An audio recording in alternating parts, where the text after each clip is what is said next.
need no paper, don't need no pencils, don't need no love letters, 'cause I just wanna get along with you. No beeper, don't need no cellular, though digital's better. Listen, I just wanna get along with you. Try me, 'cause I'd be the one that makes you happy. But the part that I don't get is why me? You did not me. Now I'm forced to roam this planet, sadly lonely like some loose spaghetti. You took my heartbeat from me. This is the saddest story. What was wrong with my love? You took my heartbeat from me. Was it I loved you poorly? Whatever it was, I just wanna get along with you. No club, don't need no truck, don't need no vehicles, 'cause I just wanna get along with you. No planes, don't need no trains, don't need to be a passenger, 'cause I just wanna get along with you. Try me, 'cause I'd be the one that makes you happy. But the part that I don't get is why me? You did not me. Now I'm forced to roam this planet, sadly lonely like some loose spaghetti. You took my heartbeat from me. This is the saddest story. What wrong with my love? You took my heartbeat from me. Was it I loved you poorly? Whatever it was, I just wanna get along with you. These clothes, don't need this house, don't need this land nor skies, 'cause I just wanna get along with you. These eyes, don't need these thighs. As a matter of fact, this damn life, 'cause I just wanna get along with you. Try me, 'cause I'd be happy. But the part that I don't get is why me? You did not me. Now I'm forced to roam this planet, sadly lonely like some loose spaghetti. You took my heartbeat from me. This is the saddest story. What was wrong with my love? You took my heartbeat from me. Should have just stabbed it for me. Ashes to dust, I just wanna get along with you. Dear diary, I remember like it was yesterday. It was October 30th. I no longer have any need for these worldly things. I want to go where he is. I'll follow the fire in the sky, and like that, I'll be gone. You took my heartbeat from me. This is the saddest story. What was wrong with my love? You took my heartbeat from me. Should have just stabbed it for me. Ashes to dust, I just wanna get along with you. You took my heartbeat from me. This is the saddest story.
Welcome, everybody.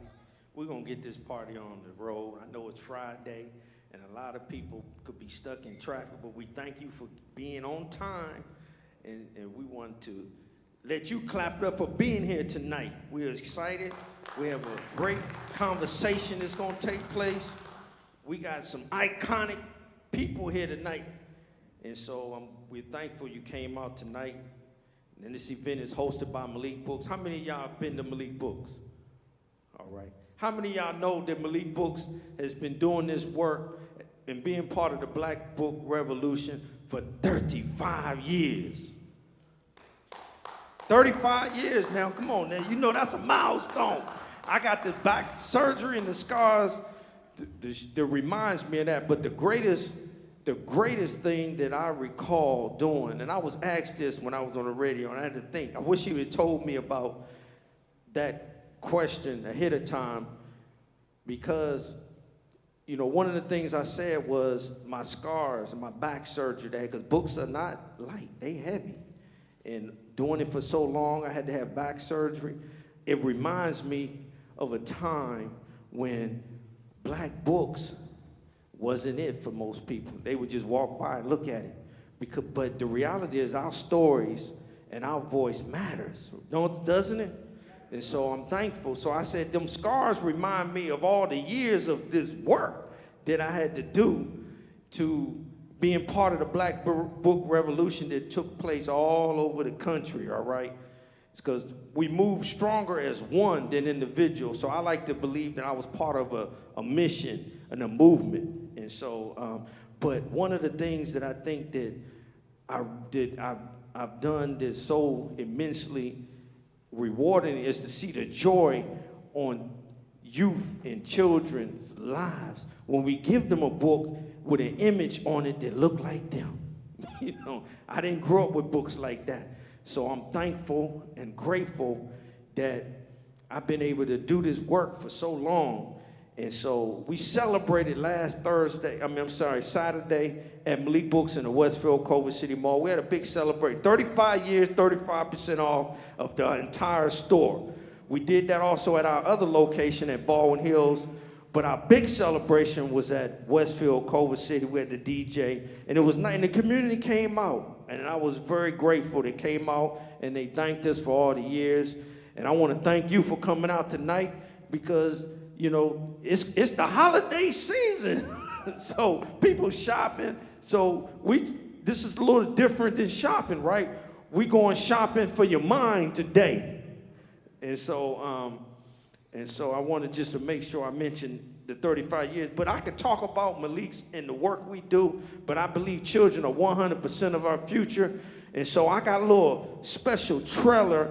Well, it's not a trailer. This is a music video that we put together with our mission and our brand, and it can tell you more about us than I can tell you, all right? So let's play that music video, Malik Books.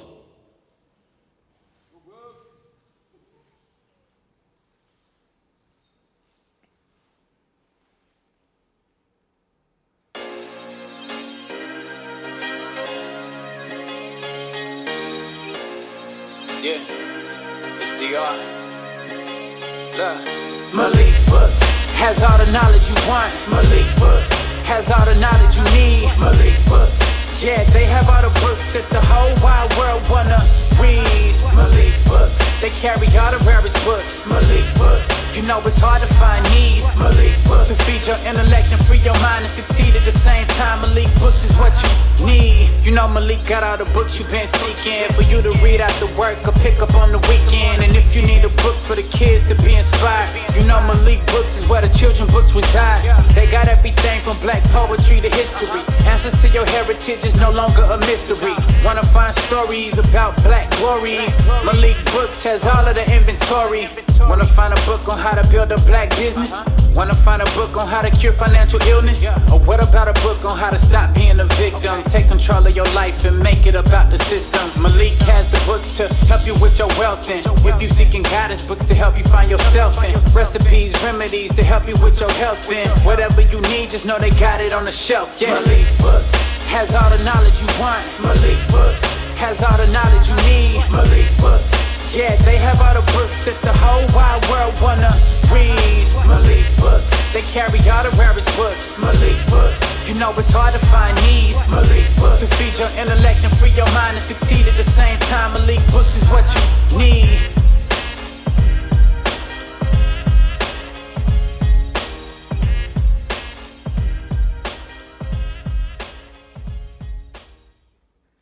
They say a video is worth 10,000 words. You know, they say. So that's why we put that together, because, you know, we in a fight for the minds of our youth. And our youth is 100% of our future. If we don't pass the torch to them, do we have someone that would take the mantle?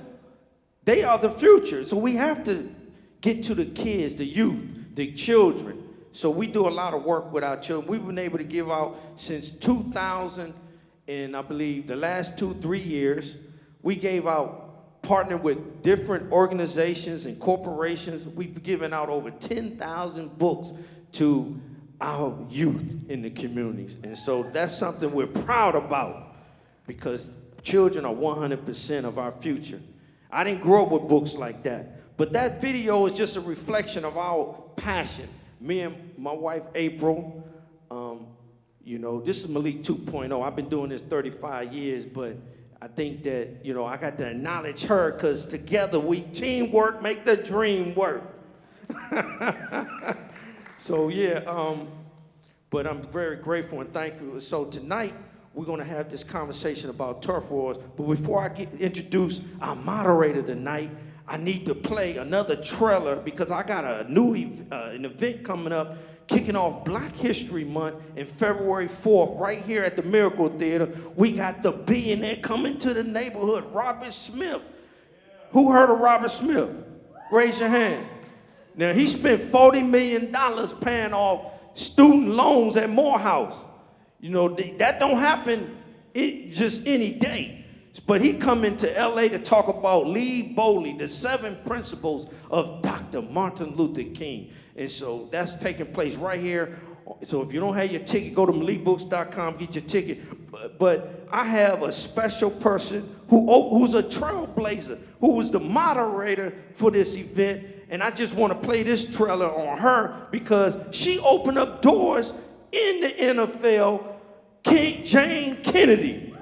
She gonna be here to moderate him. Let's play that trailer, my brother, for those who forgot about Jane Kennedy. Born in Washington, D.C. in 1951, she quickly rose to prominence with her dazzling smile and undeniable talent. An actress, model, sportscaster, and beauty queen, she's worn many hats and worn them well.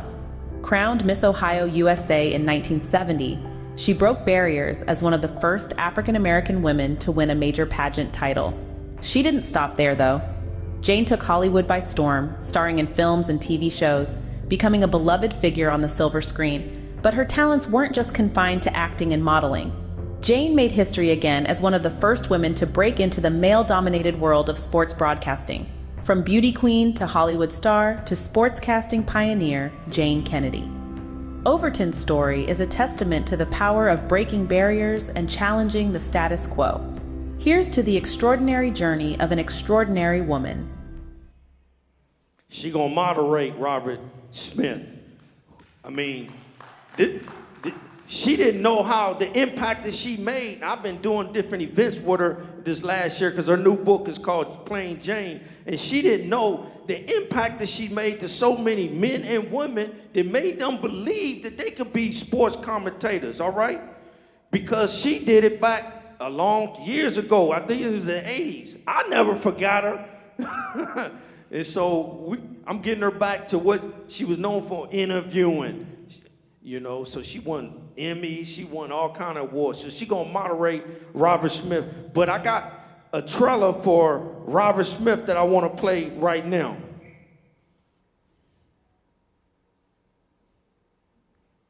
This dude is the richest person of color in this country.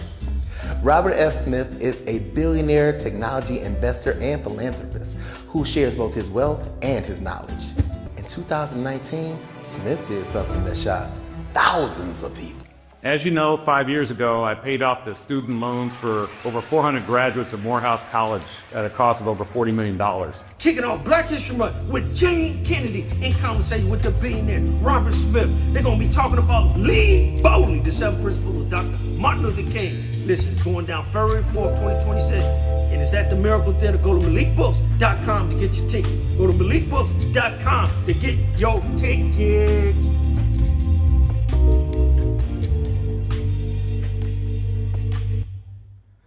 Yes. See, you know, it ain't every day you meet a billionaire. Come on. Despite oppression, despite racism, despite coming out from slavery, this brother is a billionaire. You know what I'm saying? So it can be done, right? Come on now. You got to believe to achieve. You know, a lot of us got shackles on our heads. We live in America today. Opportunity is now, and we can do it. So I'm grateful to be able to host him in the future. We kicking off Black History Month with the billionaire, Robert Smith. So get your tickets, go to MalikBooks.com. Now, I got a trailer for Turf Wars, all right? Put together by D, all right? So we're gonna start that trailer. I'm gonna introduce our moderator, Cheryl Miller, and we're gonna get this thing on the road, all right?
We here tonight, right? We here to talk about Turf Wars. All right, yeah. The fight for the soul of America. So our moderator today, and I went to school with her at USC. So, you know, it ain't every day that our roads cross and our paths become one. And tonight, I have the pleasure of introducing to Cheryl Miller, who is a WNBA Hall of Famer in basketball, right? An Olympic gold medalist. All right. She's a former WNBA head coach and general manager, sportscaster, and one of the top 5 women collegiate basketball players in NCAA history. Cheryl Miller is a basketball legend who helped elevate women in games, right? So we want to bring her out with a thunderous round of applause. Cheryl Miller!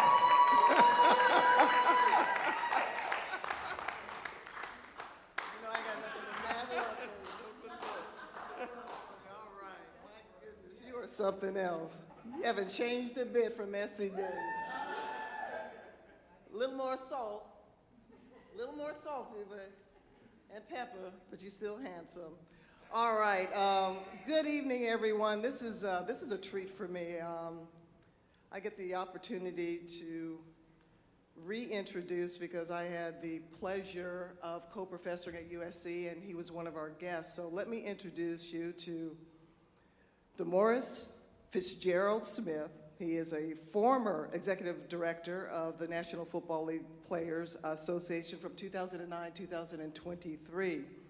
Prior to that, he was an assistant United States attorney, where he was a homicide violent crime and terrorism prosecutor, counsel to the U.S. Deputy Attorney General, and a partner in major law firms. He is currently a law and business professor in residence, and now to add to his list, a very talented author. Please, warm welcome for D. Morris Fitzgerald Smith. Fitzgerald, it's regal. It's very regal. Look, when you first texted me about your book, I had the opportunity of reading Jamel Hill in her memoir and Candace Parker. And so I was praying that the dates didn't add up because I didn't want to take on another book, number one, if it wasn't going to be good, and you did not disappoint. It is brilliant. And I texted you after the first couple of pages and said, what did I say? I said, I'm having some kind of feelings about the NFL. So with that being said, I've done my research, Dee. The NFL's been around, if you guys don't know, since 1920, correct? And I wanted to break down the racial composition of the league. 53.5 make up the black players, 22%. The head coaches are black, only 22%, and as far as black ownership, 0.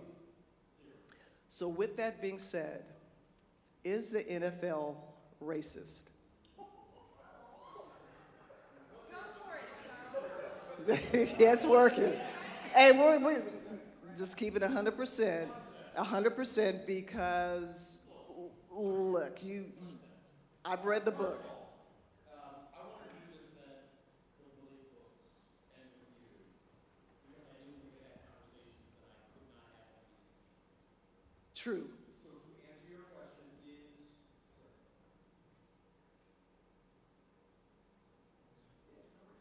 Here.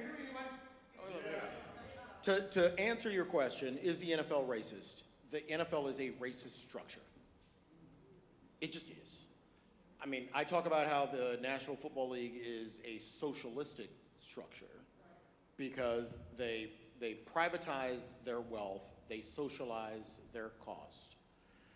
And when it comes to race, they have built their own ecosystem where I think it is intentional that they want that ecosystem to reflect the people who own the teams, not the people who do the work. Mm-hmm. And so when I wrote an article for Yale about the Rooney Rule. Players get fined if their socks are too low. Players get fined if their jerseys are untucked. Players get fined if they hit somebody on the field and it's a penalty. Literally, the NFL rule book is hundreds of pages about the rule. The only rule that I know that the NFL chooses not to follow is the Rooney Rule. Wow. And get away with it. And get away with it. So they know how to enforce rules. They know how to write rules. The only rule that they designed to increase minority representation among coaches and front offices is the only rule that they choose not to follow. So I'm left with one conclusion. Okay. That you choose to not follow it because it is inconsistent with what you want to do. And that is what we call a racist. Mm-hmm. And so, yes, I mean, look, and I tend to be really blunt in turf wars. Yes. I wanted to write a book that wasn't a football book.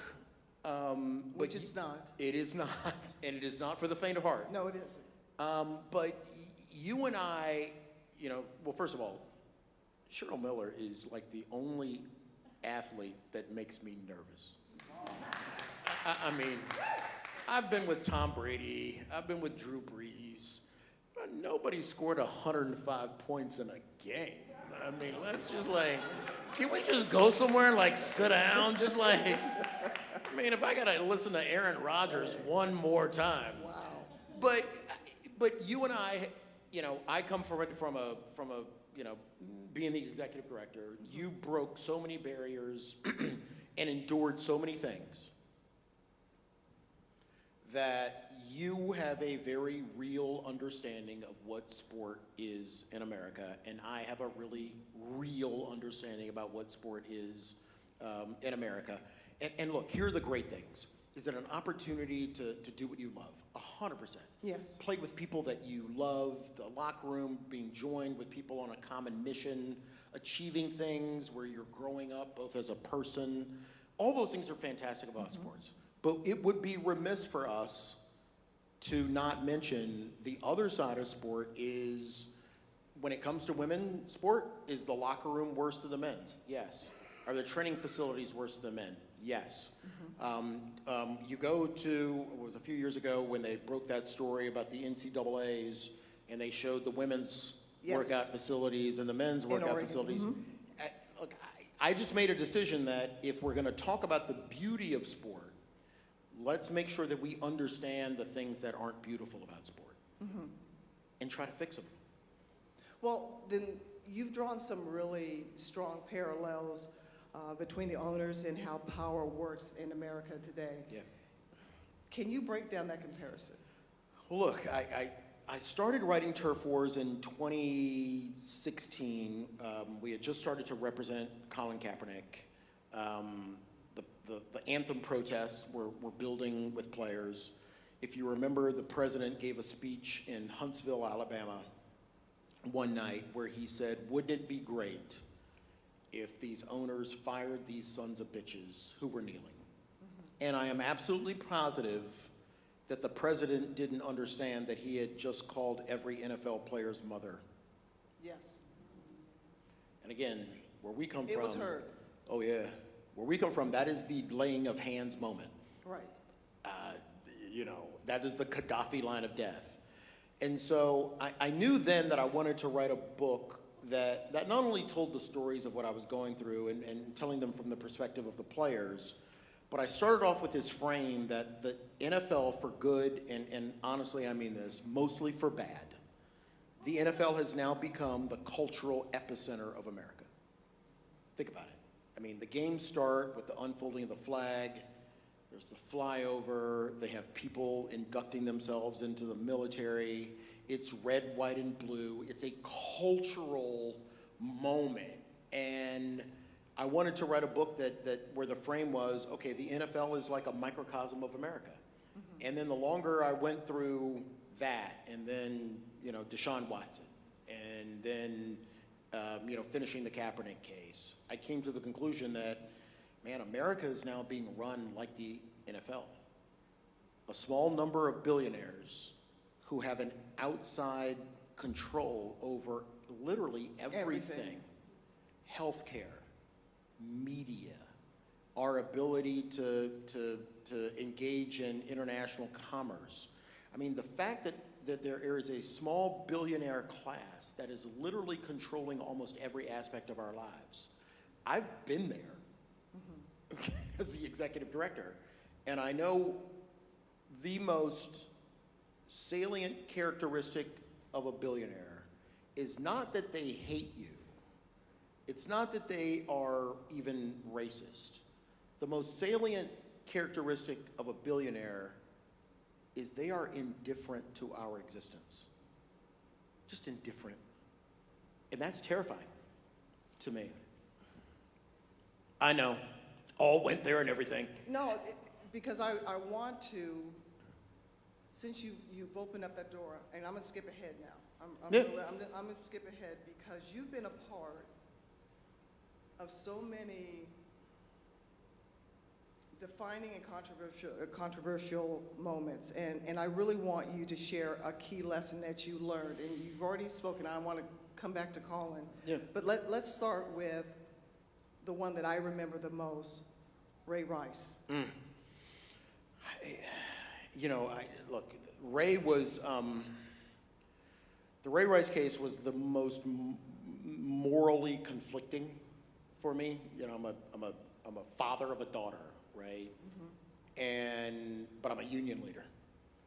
And I watched that video of what happens between he and his fiance at the time, wife now, and your first instinct is, you know, I could revert quickly back to my prosecutor days where man, I'm coming to get you. Exactly. Uh, We're looking at serious jail time. we are coming to get you. Yeah. And but in the National Football League context, I'm also the head of the union, and every union member has a right that I defend them. So you get over the anger and the outrage of what you're seeing, and then you have to shift into this different place where now my job is to defend him. And I'm not defending him in the criminal case. I'm defending him in the agreement between the players and the owners about what's supposed to happen. And so if you remember, Roger suspends him, I think, for 3 games the first time. There's a national outcry. He suspends him Because there's a second video and more Yeah. revealing. Yeah, the video third that time. came the third time. Yeah, so he suspends him for 3 games the first time. A lot of people, react, sponsors react, and that's another little lesson, right? The way sponsors react changed the way that he made his decision. So then he suspends Ray for 6 games. The second video comes out, and then he suspends Ray indefinitely. And, for me, you go from the horror of what happens in that elevator as a father and as a husband and all this stuff. But then, when I switch into the frame of, well, wait, that's inconsistent with the agreement between the players and the owners. He's now been punished 3 times for the same thing. And again, nobody gets punished indefinitely. So Ray Rice became that moment where I had to grow up. There's a part of you, and then look, the best job I ever had was being a homicide prosecutor. I know it sounds crazy. Oh. I had more fun in a day in that job than in 15 years of my last job. Because you just go get bad people. Right. So you have to shift from that go get bad people to, wait, A bad thing as opposed to a bad person. 100%. Bad thing happens. Yes. Now I'm there to enforce the agreement between the players and the owners. And when the league starts to as they did, they had to come out and say that Ray wasn't truthful. And again, the most defining moment in that entire saga was Ozzie Newsome was the, at the time, Yes. the general manager of the Ravens. And Ozzie Newsome came out and said, Ray never lied. He never lied. That blew up. And that blew up the whole thing. Yes. So we sue the league, and he ends up, they reverse the punishments. And then the fight becomes over Ray's guaranteed money. And the guaranteed money in NFL world is by a signing bonus. Yes. And the way the rules work, if you give a guy money and a signing bonus, that's 100% guaranteed. They wanted to take that money back, so now you're fighting over that. And it goes back to even Michael Vick. Right. So Michael Vick gets convicted for horrible treatment of dogs. It's horrible. But the Falcons had given Michael Vick tons of money as a guaranteed contract. And so that job becomes fighting for the guarantees of the players. And literally, after Ray Rice, I kind of made sort of a hard line shift to, I now know what my job is. Okay. I don't have to like you, but I do have to represent you. And I don't have any problem representing you like a dog, right? I mean, Right. and I was a terrible athlete. My high school football coach is still in therapy. He's going to be fine. He's going to be fine. He's moving on to solid foods now. But that athletic mind of when you shift to go time. The go time now is, okay, my job is to be a union leader. I don't necessarily have to like the people that I'm representing, but my job is to represent them. And when it's go time, I'm going to go 150%. Now let's shift to, you already spoke about him a little bit, Colin Kaepernick, the national anthem, and Donald Trump. Yeah. First term. Yeah, wow. Trump 101. Yeah, Trump 101, which we thought was batshit crazy until 10 months ago. I will never forget, because I didn't get the call until like 10 o'clock at night that he had given this speech. in Huntsville. And of course, what led up to the speech, Colin kneels for the first time in the second preseason game. Now, let me ask you something before we, Yep. I'm sorry to interrupt you on that. Of all the players, looking back, of all the players to make a stance like that, were you surprised it was him? I know I was. I was. Because I never saw that one I coming. was floored. Okay. Floored. I mean, I could probably throw out 40 names that I thought would have been people who would have done that before him. Right. It just came out of nowhere. And so he kneels in the second game of a preseason. He sat in the first preseason game. He kneels in the second preseason game. My head of communications calls me and says, you know, Colin has knelt during the national anthem. This is going to be a thing.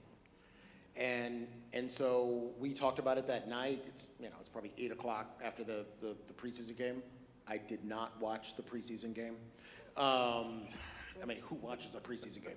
And I'll have the gun to my head, maybe. The executive director. Oh my God, there's just no chance I'm watching a preseason game. And we made the decision that night. We called a journalist who writes for The Nation, a really good guy, a guy named Dave Zirin. And that night, I gave the first press conference about Colin kneeling because I knew that this thing was going to explode. You had to get ahead of it. And you had to get ahead of it. And my one, the one thing that I wish Colin had done was if you were going to do that, you have to understand the necessity of laying the groundwork from a communication strategy ahead of time. Because, I mean, you know that the way the press reacts, right? And if you haven't laid the groundwork, they are going to pick their own narrative. And I wanted to get, a narrative in the ground for two reasons. One, he had said that this was nothing about the flag, this was not about the military, this was not about America, this was about police brutality. Right. Which, even if you think about it, a few years before, Los Angeles Rams players came out of the tunnel right after Ferguson. They came out of the tunnel with their hands up. So Colin actually wasn't even the first person to make a protest about police brutality. So that was the importance of giving the article. But the other reason I did it is I wanted our players to hear from the union head what this was about. Because the last thing I want is, shots being fired internally. And look, I'm not Pollyanna. I know that a lot of our players didn't support Colin. I know a lot of our players skew to a certain right side of things. What I wanted them to hear was that a player has made a statement and the union is going to protect his right to make that statement. And you, as the other players, have to respect that. You don't have to agree with him. Right. So, we did, and then you fast forward, players start to kneel as a part of that. And then when the president gave that press conference, it exploded, and it galvanized the players. It absolutely did. And I've said this before, the best time that I ever had in the job was during Kaepernick and Anthem. You said you were the most proud of the players. Yeah, because, again, I love the idea of our players. I will tell you that, I'm being careful because she's right here. I will tell you that athletes in the moment who enjoy what they're doing have the power of singular thought. True. And that's why you're able to do the things that you do. And everything else that is not focused on the mission, the training, the playbook, how we're going to win this game, how am I going to move it into the next game, how do I take care of my body, how do I make sure that my injuries are taken care of, is everybody else around me the supporting cast, are they going to play their roles? I mean, that power of singular thought is what propels, fantastic athletes. I know that our players at the moment, that's where they are, but that was the only time that I saw across the NFL a group of players who decided, oh no, we're going to be about the game. But man, some dude came after us.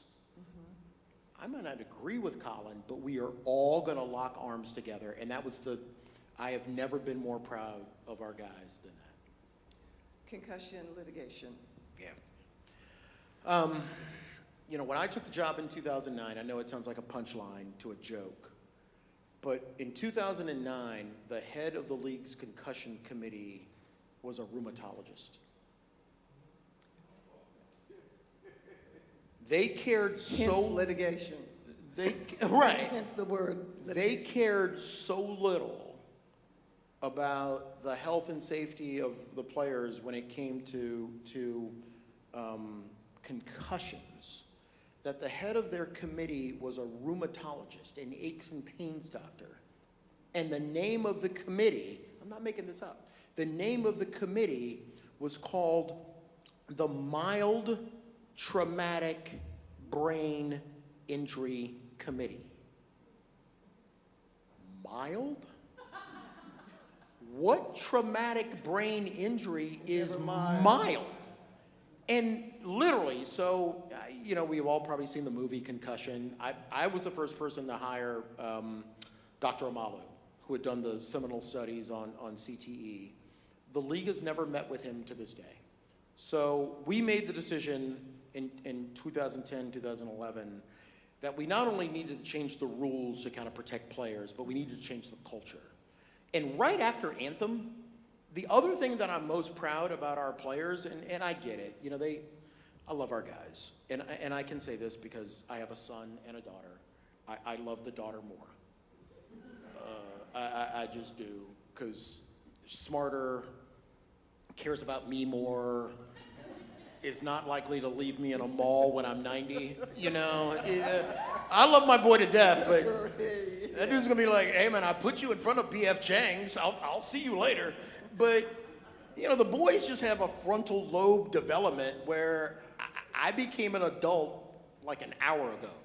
And so I looked at our guys, and when they bought in to this idea that we're gonna play football in a really hard way, but to borrow a line from Eric Winston, and that kind of became the mantra, I can remember him standing up in front of the players when we kind of introduced this thing about we're just going to change the way concussions are dealt with. And Eric said something that I thought players would never dig. He said, you know what, we play hard, but it's kind of okay for us to take care of each other. I mean, Imagine that. Imagine that. And so, what you see now, if a player is concussed on a field, another player waves people. Oh, waves people on. Right. And I find that fascinating because that had to take a lot of time to change that mentality, because back in the day, these guys would play without helmets. 100%. And it was a badge of honor to get your bell rung. And stagger back onto the field. And stagger back on. Right? Forget your wife's name and everything else. 100%. Cannot remember your kid's name. Break that little ammonia capsule. And get back on the field. In. And when that changed, it took about 2 years. And by the way, it was sometimes hand-to-hand combat with guys. But the only way that I knew how to deal with them was when the guys were in a locker room and they would say, D, no, I'm a football player. It's what I do. I'm a gladiator. No, you're not. The gladiators were always less human. Right. They were less human than the people in the stands pointing their thumbs up or thumbs down about whether you die or not. Mm-hmm. So I'm pretty sure when you go home, your baby girl or your baby son does not call you a gladiator. Your wife doesn't call you a gladiator. Your mom and dad don't call you a gladiator. So why would you adopt this thing that makes you subhuman? Right. And that took 2 years. And I will never forget Jason Witten, tight end for the Dallas Cowboys.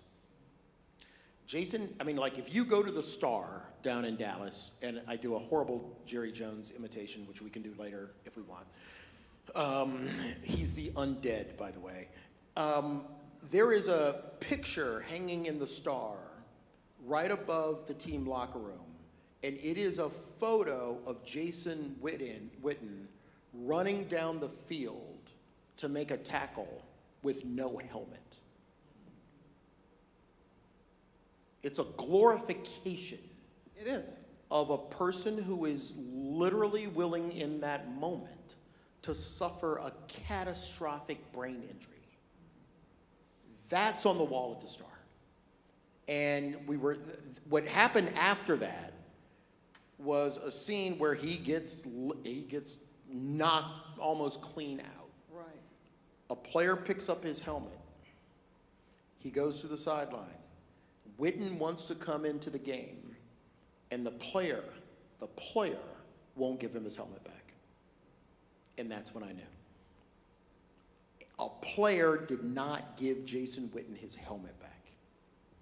And that's when I knew that these guys had all decided it's kind of okay if we take care of each other. Okay, so take me through the timeline from what you just said to, and I'm going to go right into your book on page 124 where you're addressing the players, a team. Yeah. And you say, my name is DeMaurice Smith, and I don't care about the game of football. I care about the men who play it.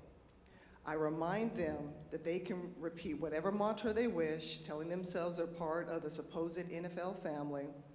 But what's the point of being in a billionaire's family if you'll never be in the will? This, I explained, is a business relationship, nothing more. And you can give the team your body and your brain, but after you retire, the owners will still charge you full price for tickets. Yeah. And I'm reading this, and he's wondering why his phone's being blown up, and I'm texting him. Was that a hard sell to the players from the very beginning you took that position as executive director, and why? It was a hard sell because, look, I love our guys, but again, going to that thing of singular thought, they have grown up watching their heroes on TV, and they've all dreamt of maybe there's one day when I walk across that stage and I'm drafted and I'm a part of the family. And they are at a certain disadvantage because for most athletes today, probably not for our era, but for most athletes today, a job in professional sports is their first job. They've never had a paper route. Back in the day. Back in the day. Mowing lawns. Paper route. I worked Walking at Jerry's dogs. Sub Shop. Anything. You did anything. Right. These guys don't. And so when they walk across that stage, like emotionally, I always had a problem with them hugging Roger Goodell like he was their dad. Yeah. Because, and what I would tell them is, man, the next time you meet that cat, he's suspending you. You will never see him again. Or fined. Oh, you will never meet Roger again until he says you're suspended for 4 games. Right. He's not going to invite you to dinner. There's not going to be some sort of like you and him going to Disneyland. There's none of that. There's no couples massage. It's not going to happen. And so they come across the stage and you watch the draft. We've all seen the draft. Yes. Yeah, They the walk bro along- hug. Oh, and the dapping and the Yes. thing. And Yes. I'm like, Yes. I mean, look, Eric Holder gave me a job to be his chief counsel. I shook his hand. Tom Boggs gave me a job at Latham and Watkins. I shook his hand. I knew it was, look, we dig it, and it's great, and it's fine, but it's transactional. And so I think it was a hard sell for the players because I made a tactical decision or a real decision that I needed to hurt their feelings. Right. Period. Period. I have to hurt your feelings because I think that look, the people who play at your level are given certain gifts, physically. But I have, in 15 years of this job, I have come to realize that what separates the people who are great high school athletes from great college athletes and great college athletes who are great pro athletes is their own emotional development. And that can dictate how long they stay in that profession. 100%. And if, and your ability to build your emotional palace of how I fit into this whole thing, where there's no high highs, there's no low lows. Right. Man, I'm going to say it again, score 105 points a game. One night. I did pass. Right.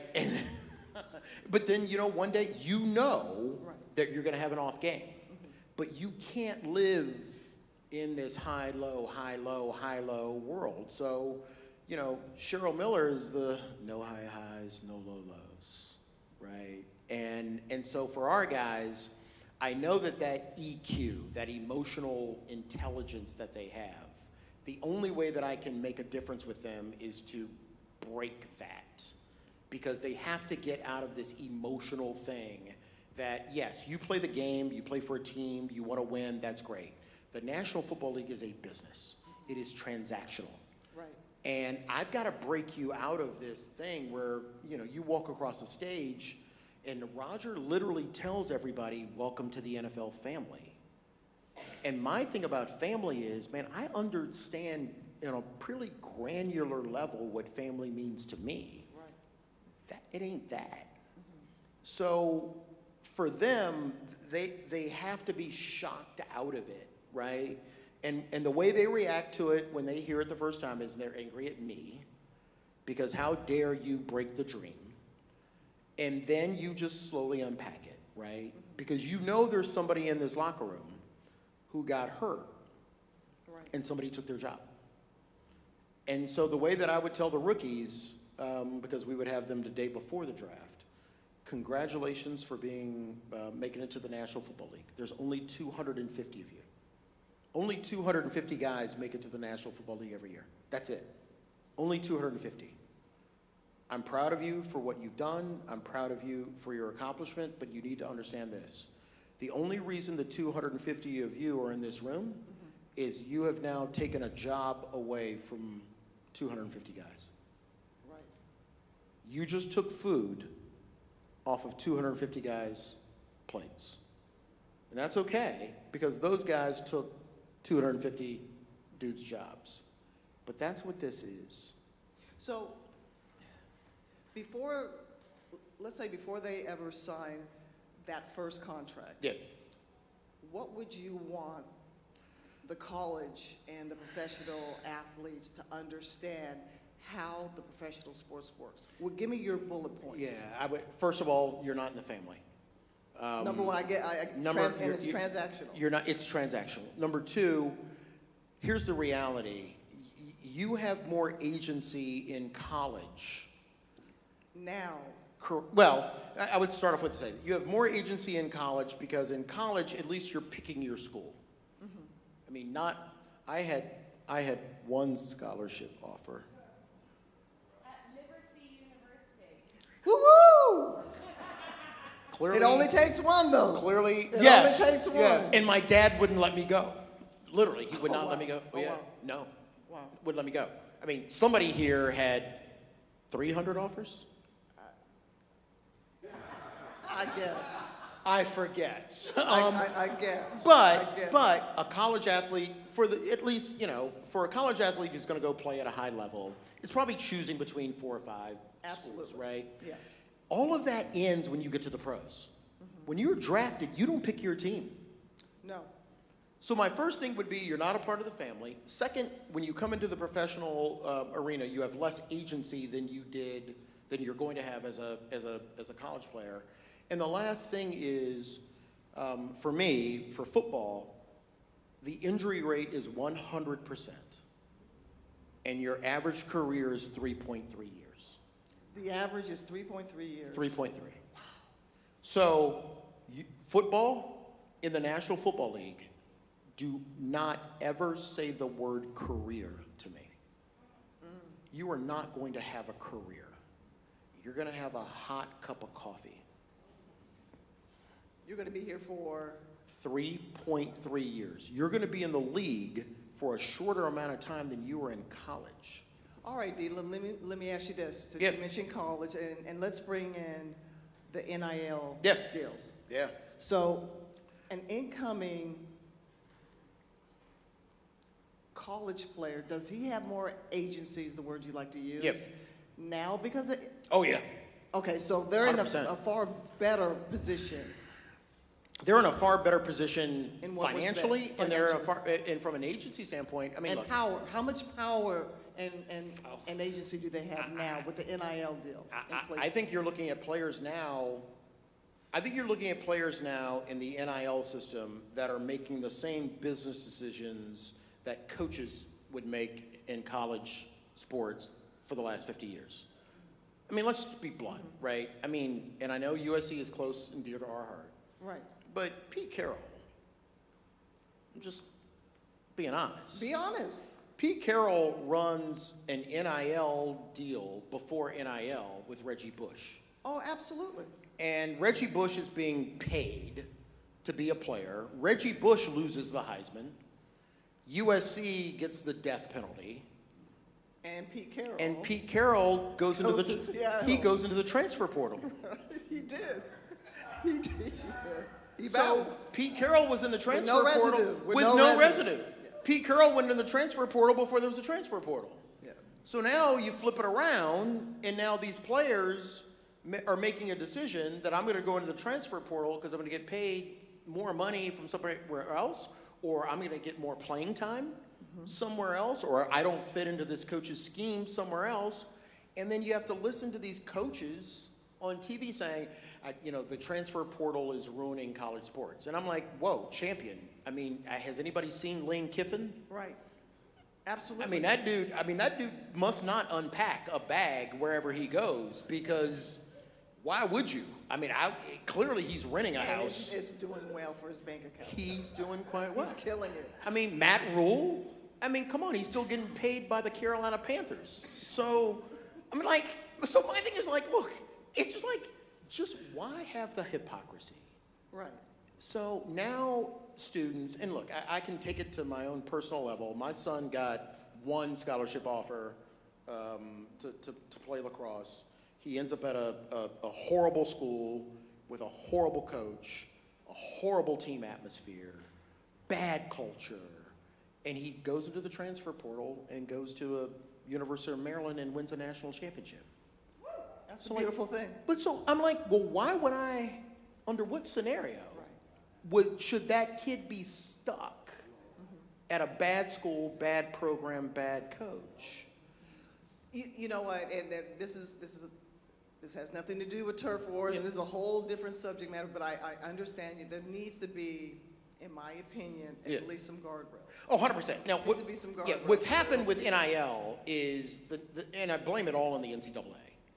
I mean, they lost 4 Supreme Court cases 9-0. I mean, who gets 9 Supreme Court justices to say that you are bad? I mean, I don't know how you lose them all 9-0. I mean, you can't get these 9 justices to agree on what America is. Political commentation. I'm just saying, it's my own thing. It's not Malik Books. It's not the NFLPA. It's D. Smith. But yeah, so they lose all 4 cases 9-0. And then the day after they lose the last case, they say, okay, it's a Wild Wild West now. I mean, imagine if we had re-engineered this. And 20 years ago, the NCAA would have said, hey, look, is it right that Cheryl Miller can use her name, image, and likeness to pizza sponsorship, movie sponsorship, whatever it is? And she's entitled to that money because it's her. That's her name, image, and likeness. But here's what we're going to do.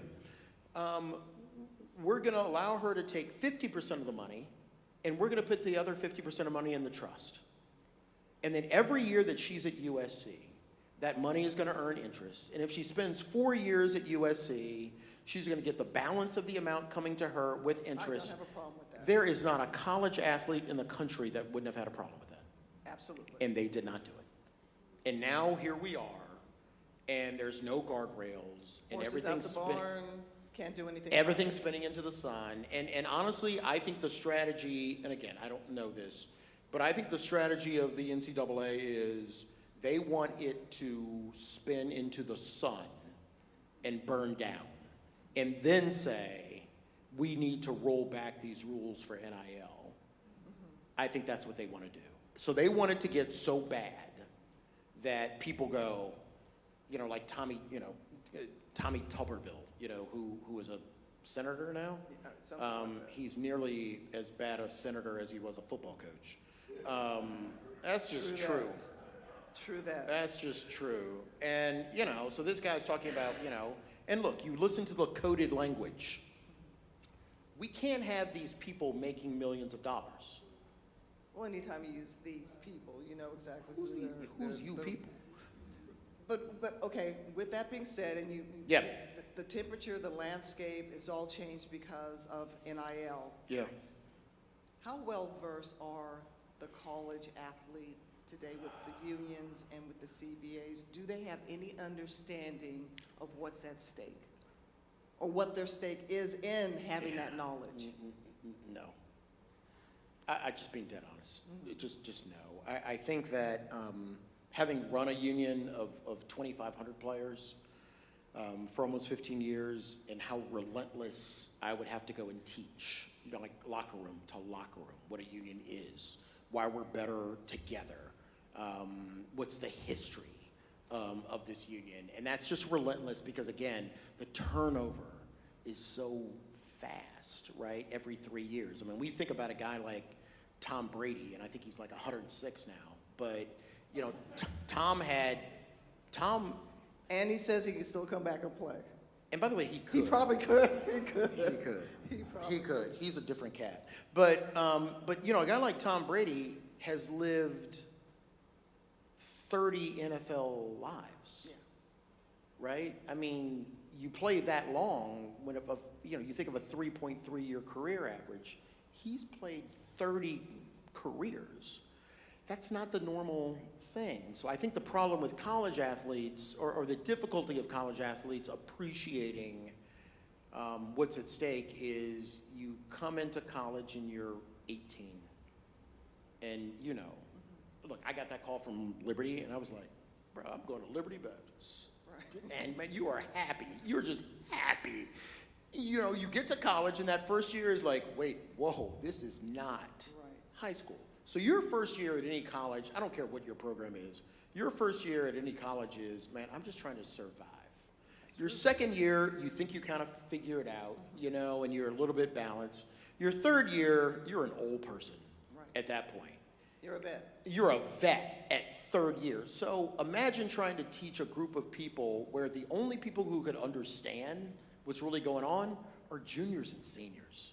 Yeah. And then by the time you get to a senior, I've only got one more year and you're out. So I think the challenge of educating a group of college athletes about what's at stake is there's such a disproportion of where they are on their college journey.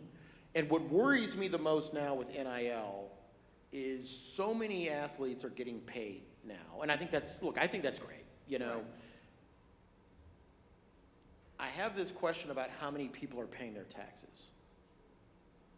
Because think about it. You're working at Jerry's, I'm working at Jerry's Sub Shop, you're working someplace. You're working for an employer who takes withholding. Mm-hmm. The way college athletes are being paid right now, they're getting all the money up front, and then the IRS is sending them a 1099 at the end of the year saying you have this tax debt. Right. My guess is that there is a long lag of the amount of college athletes paying taxes. And that is going to come as a reckoning. Mm-hmm. And I think the people who want to roll back NIL want to use that as a, see, we told you. And they'll use the coded language of, I told you these people couldn't handle this. That's what's going to be the language. And that's what they're going to use to go to Congress and try to say we need to repeal this whole thing. I mean, even Trump said it a couple of days ago. Among other. I can understand. I used to call it the Kennedy Center. Trump says a lot of things. It used to be the Kennedy Center. It's apparently not anymore. There's going to be a lot of things with his name attached to it. Yeah, just put it on toilets or something. Buckle up for that one. Before becoming the executive director, at one point professionally, you were on track to be a part of the Obama administration. Yeah. So how you're headed down, woo-woo, Yeah. first black president to off-ramp sports. I know. How does that happen? I still don't know. I get a call, so I'm working on the transition team for the Department of Justice. I'm starting the background checks and meeting with congressmen to become the U.S. Attorney for the District of Columbia. Eric Holder, my good friend, my boss, old boss, was going to be the first black attorney general. I was going to be the U.S. Attorney in D.C. You're on the fast track. Oh, yeah, the band's getting back together, it's great. And I get this call on my answering machine, and it's, and it's a headhunter, and it says, hey, you've been identified for a new opportunity. And I deleted it, and they called back, and I deleted it and called it back. I mean, they called like 4 times, and I deleted it because I know what I'm doing. And then a former partner of mine says, hey, the search firm keeps calling us because they've done background stuff on you, and you won't return their calls. And I said, Tom, I'm not interested in another law firm. And he said, no, they're interested in you being the, a candidate for the executive director of the NFL Players Association. And I said, that's literally the dumbest thing that I've ever heard of in my life. Right. I mean, I've never represented an athlete, never represented a sports team, What do I do? What is it about? Wrong number, whatever. And he was the one that convinced me to talk to the search firm. And so I did, and they said, and to quote, the search firm said, hey, look, you're not going to get the job, but the players want at least, we were looking at 300 people, the players want at least 10% of those people to have nothing to do with sports, and you have nothing to do with sports. And I said, Top of the list. thank you, yeah, check, A+. And that's how it started. And it gets to, so, the president's elected in early November. My resume is in this mix. And the beginning of December, I get a call, and they say, the players are in D.C., and you've made it to a group of 30 at that time. And the players are only going to meet with 10 people, but they want to meet with you. Whatever. I mean, a meeting's a meeting, you get to a certain age, and you're like, yeah, whatever. What's the lose? What could go wrong? And we'll never forget walking into the Fairmont Hotel, and 2 things happened that are absolutely bizarre. I walk into the Fairmont Hotel, and that's the first time that, as a football fan, you walk into a room, and you're like, damn, that's Brian Dawkins. Like, oh my God.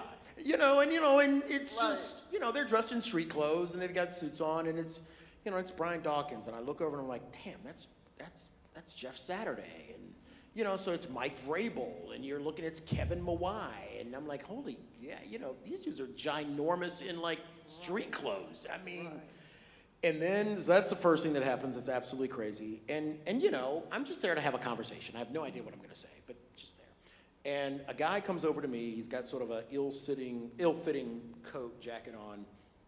And he says, hey, before we start, would you like to have some water, or anything? And of course, I'm trying to be a little bit of a diva because I haven't played football since high school. And again, my high school coach is on a suicide watch.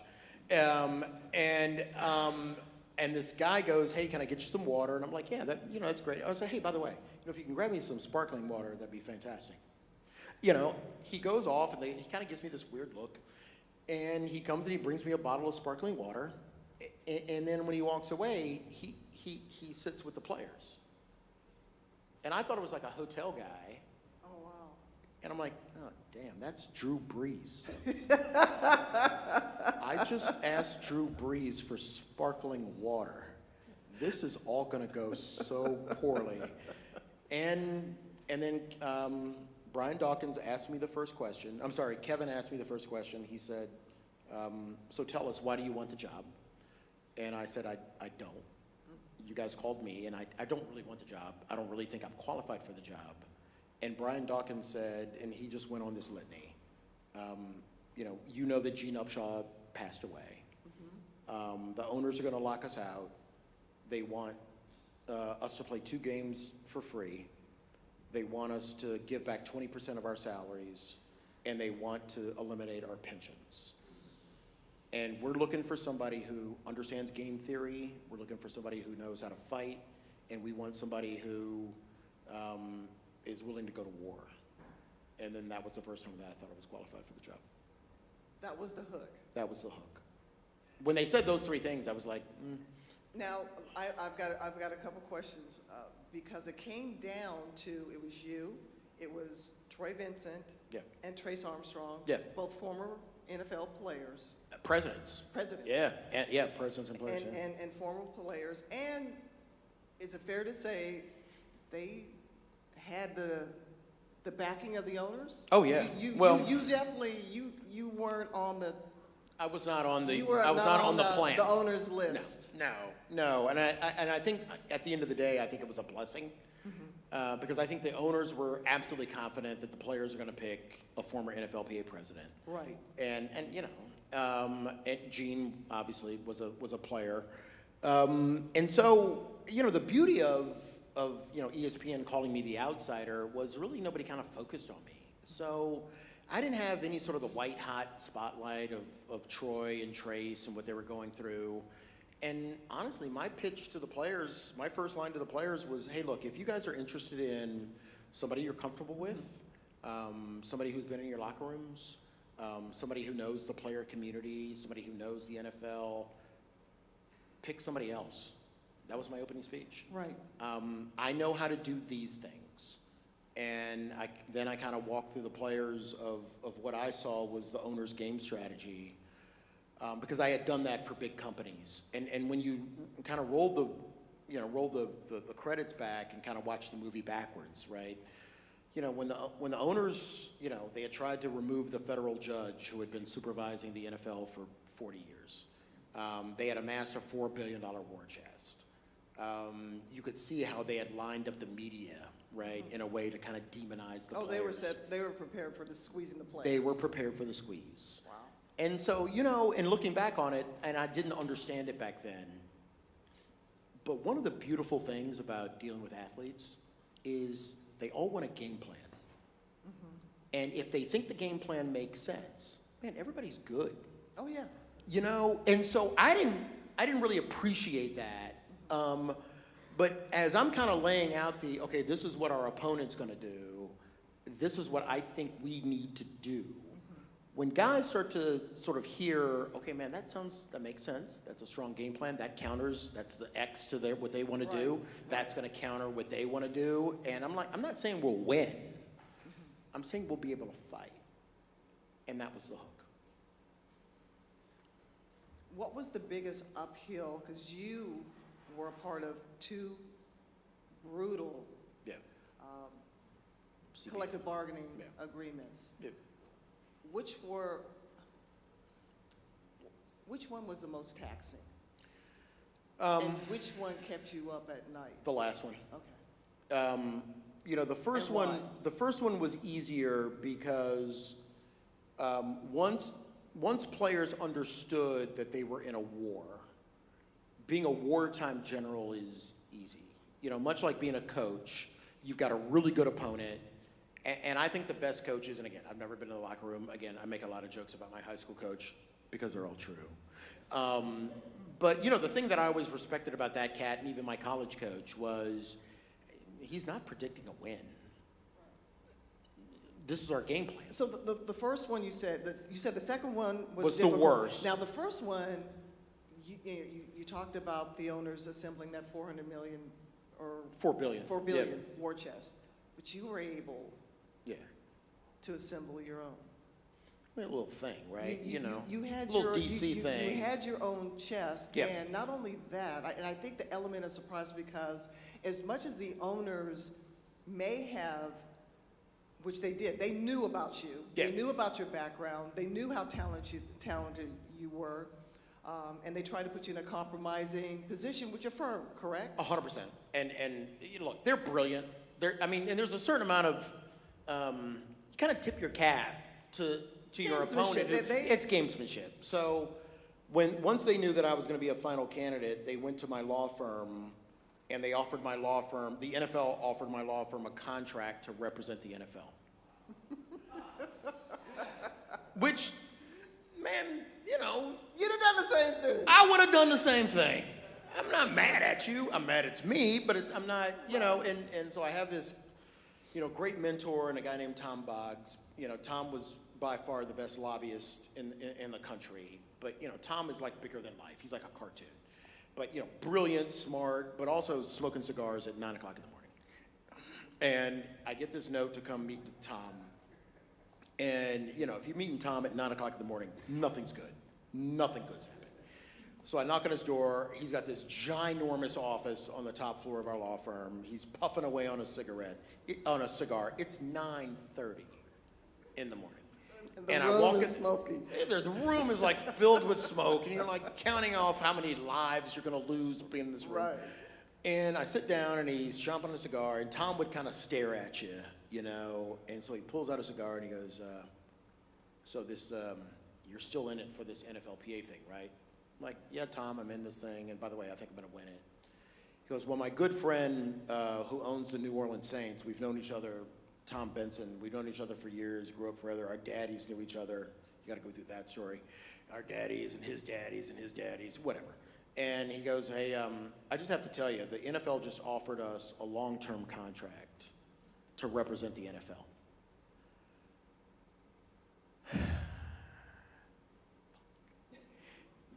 And I go, "Okay, Tom, look, I get it.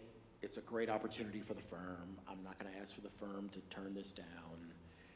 I'll resign because I can't be at a firm that's representing the league and be in the position of running for the players." And I said, "Look, I'm willing to resign. Thanks for the meeting. It's great." And he just puffs on the cigar, and then he stops and he goes, "I told Tom Benson to go F himself." Oh, wow. Yeah. I mean, you're the right person for this job. I want you to get your ass to Hawaii. I want you to win the job because you're the right guy. So you were put between a rock and a hard place because the players hadn't signed off on you. No, I had no job. Yeah, as Eric has fantastically said. Which the owners were counting on to put the squeeze on you. Yeah. Wow. When I told Eric that I was giving up the job that I had for a job that I might get in March, I remember Eric Holder saying to me on inauguration night, "This is by far the dumbest thing you've ever done."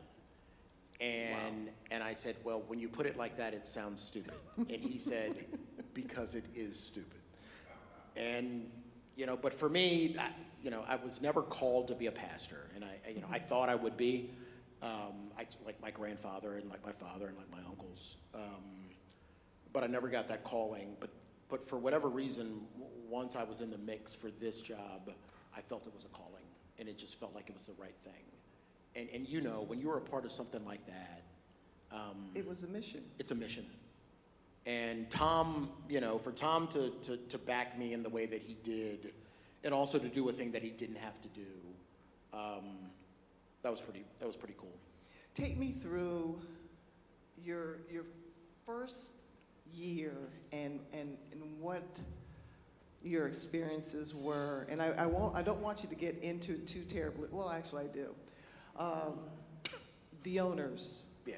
What were they like? What were you anticipating? What didn't you? Cheryl, What weren't you prepared for? Yeah, Cheryl. So I had represented, Boeing, Halliburton, Ford. I mean, I'd represented some of the top companies, and you meet the executives, and they're all type A. They're masters of, business.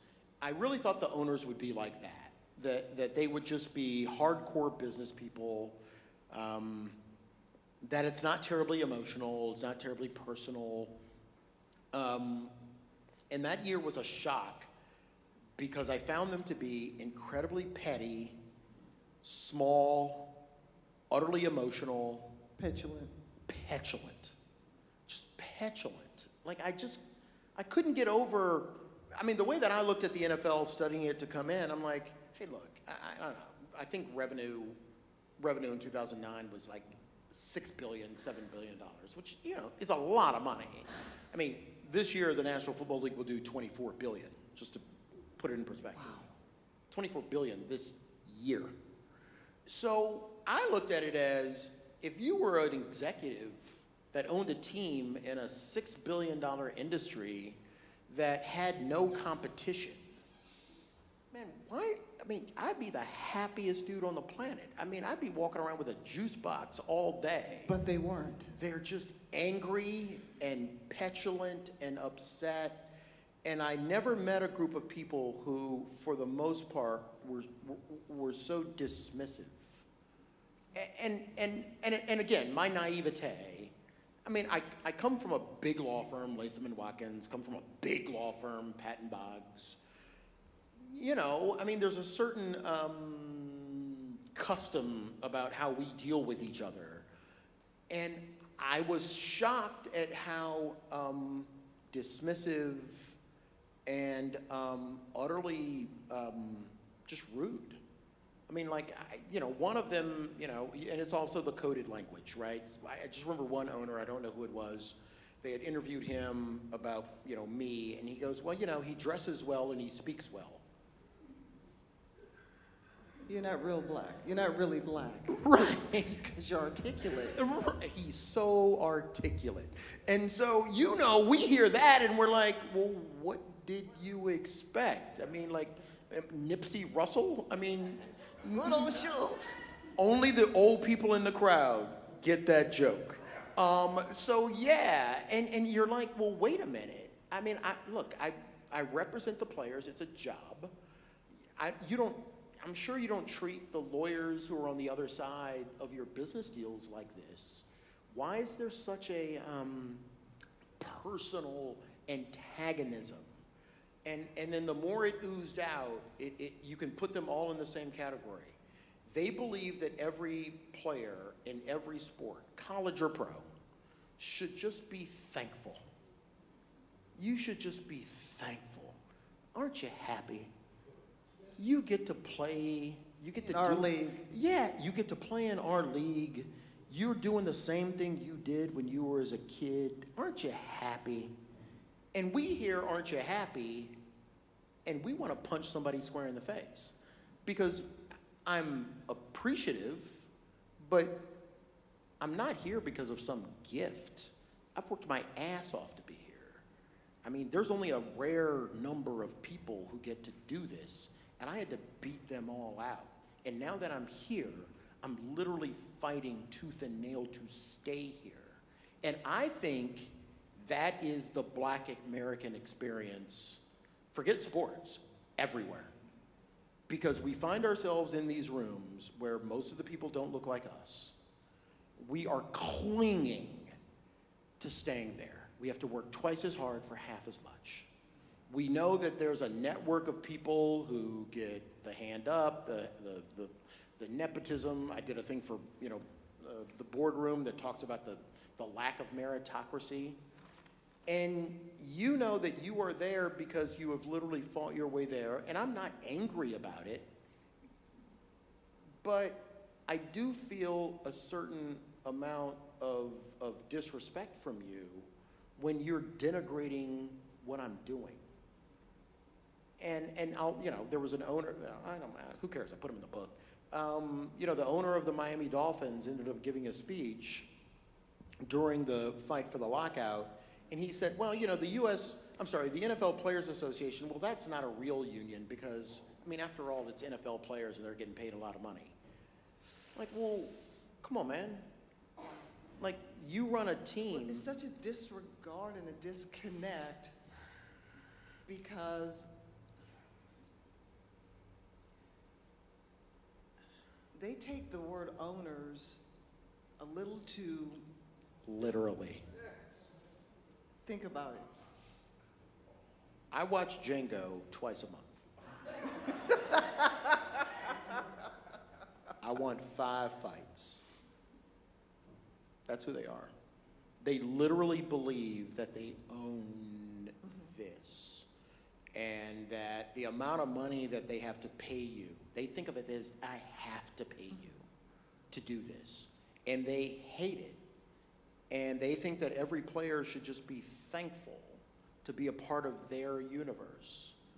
And so I kind of quickly shifted into this, and it's just facts. You know, the NFL has an antitrust exemption. You know, when the AFL and the NFL merged in the 1960s, they went to Congress and they got an antitrust exemption. What does that mean? If Lowe's and Home Depot merged, the price of a hammer would be what? $500. Because there's nobody else to buy a hammer from. The National Football League is the only place to get football. There's no competitor to the National Football League. So they don't have to compete by putting out the best product or making sure that, you know, like Campbell Soup, that your product tastes the same. They don't have to do that. They also have an antitrust exemption to share revenue together. And then the last thing they do is they have the ability to do singular television deals. So the way that I look at the National Football League is you, the owners, have not built this into the mega successful company that it is because you are brilliant. You have done it because the entire thing is built on a lie and a crime. So don't come to me that you have invented this thing when virtually all of you were born on third base and you act like you hit a triple. Just go somewhere and sit down. Right? And so, and I think the more that I would say that to them, the more offended they would get. But I have to say that to them because that's the only way that I can make sure that my guys, my membership understands, no. Roger didn't give you anything. They need you. Your power is the fact that they need you. And your way of getting to them is relieving them of you, right? And so to me, like it always bothered me that every NFL player calls every NFL owner Mr. Such and Such. You have to tell the story how you changed that. Oh, yeah. And changed that for the players. Brutally. And where it actually started to upset the owners. Like they were looking across their players who, as owners, Feeling a certain way. they were feeling a certain way. So we go into our first negotiation meeting, our real negotiating meeting, and you know, we've talked to the players about, look, negotiations are never what you think they are. I mean, we talked a little about the WNBA and what they're going through, and we're pulling for them, for the players. But these big meetings are, for the most part, performance, right? I mean, so, you know, we talked about what we wanted to say, how we're going to go into the meeting, and then right before we walk into the door, you know, again, I've got Kevin Mawai, I've got Brian Dawkins, I've got Drew Brees, I've got Mike Vrabel, Jeff Saturday, you know, just dogs. And I go, hey, by the way, when we get in this meeting, there is no Mr. Such and Such. No, Mr. Croft, Mr. You're going to call him Robert. Mr. Jones. No, you're going to call him Jerry. You're going to call him Clark, right? And then when it comes to Mike Brown at the Cincinnati, you can call him an asshole because that's what he is. But for the love of God, no one is calling them Mr. And I remember giving them that speech in the ante room right before we walked in, and I could see them.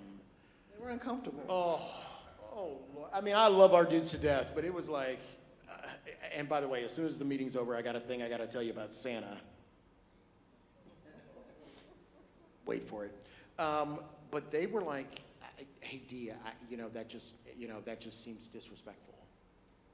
And I said, hey, look, when you're at your team facility and the owner comes down and he tells you good game or good names, how does he refer to you? Great game, Brian. Great game, Tom. They all call you by your first name. When you respond to them, what do you say? Mr. Jones, thank you. Mr. Jones that. Mr. Rooney, Mr. Hunt, Mr. Clark. Hey, look, we'll bite that off for another day. But for right now, you're not a player. You're a union member representing your brothers back in the locker room. And you're sitting across from the negotiation table as men. Not player, not owner, as a group of people representing your brothers as men. So no one calls anybody by their last name in this room. And the first person again out of the box, and I saw him get through it when Brian Dawkins called him Jerry.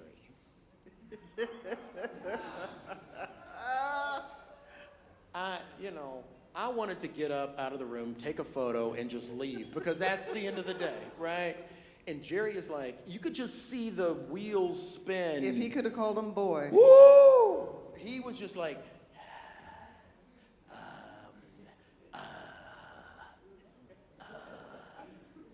You're forgetting something. Brian, you make a good point. Like, right? But that, again, you get to the emotion side of this. If they are unwilling to meet us as equal partners at the negotiation table, I lose. I lose. And that equal partnership isn't something that they give us.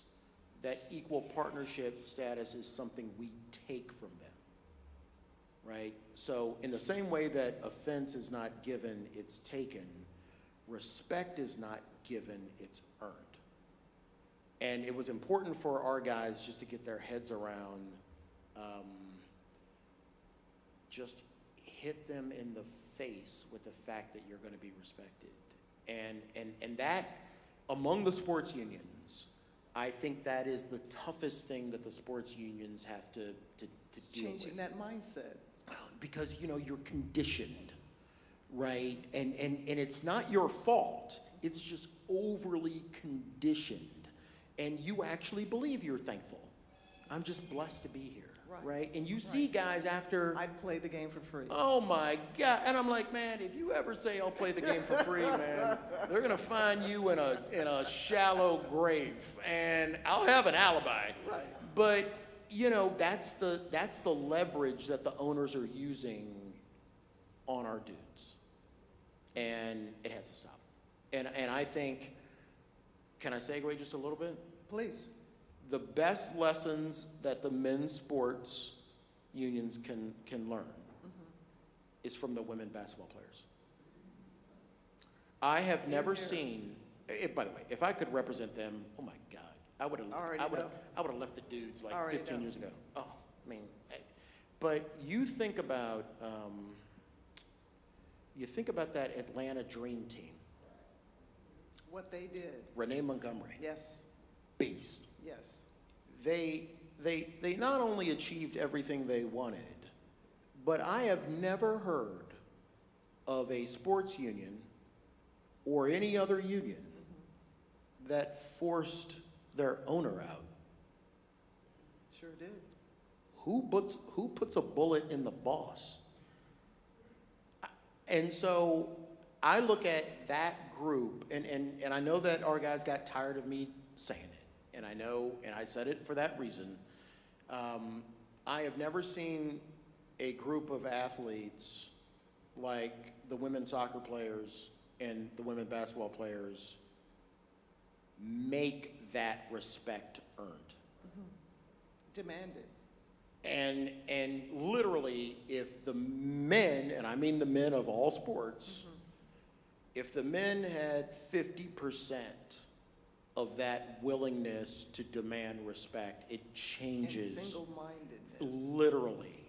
Literally. And there's all sorts of probably psychological reasons why the women are willing to play that hard.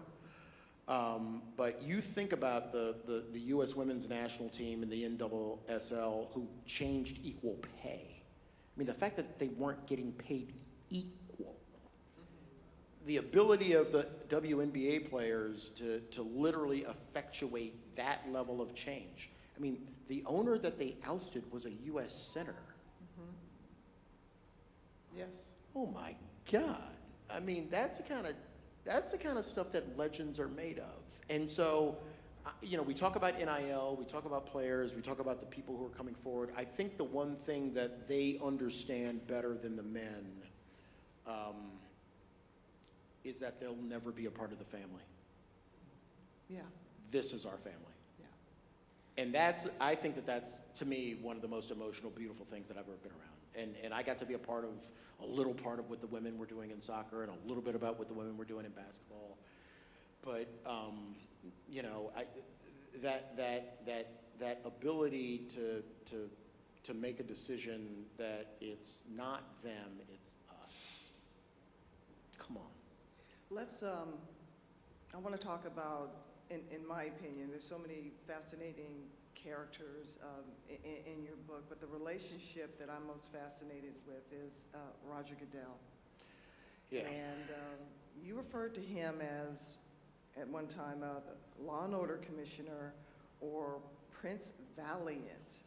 And I've got to read this from page 19, and I've mixed up some of the paragraphs and shortened them, but you said Roger Goodell is Prince Valiant, hired and paid $63.9 million per year to clean up the owner's messes, do public battle, and further enrich the collective. His job is to ride out on a black horse, take the arrows, and be the face of an organization whose actual leaders prefer to remain in the shadows.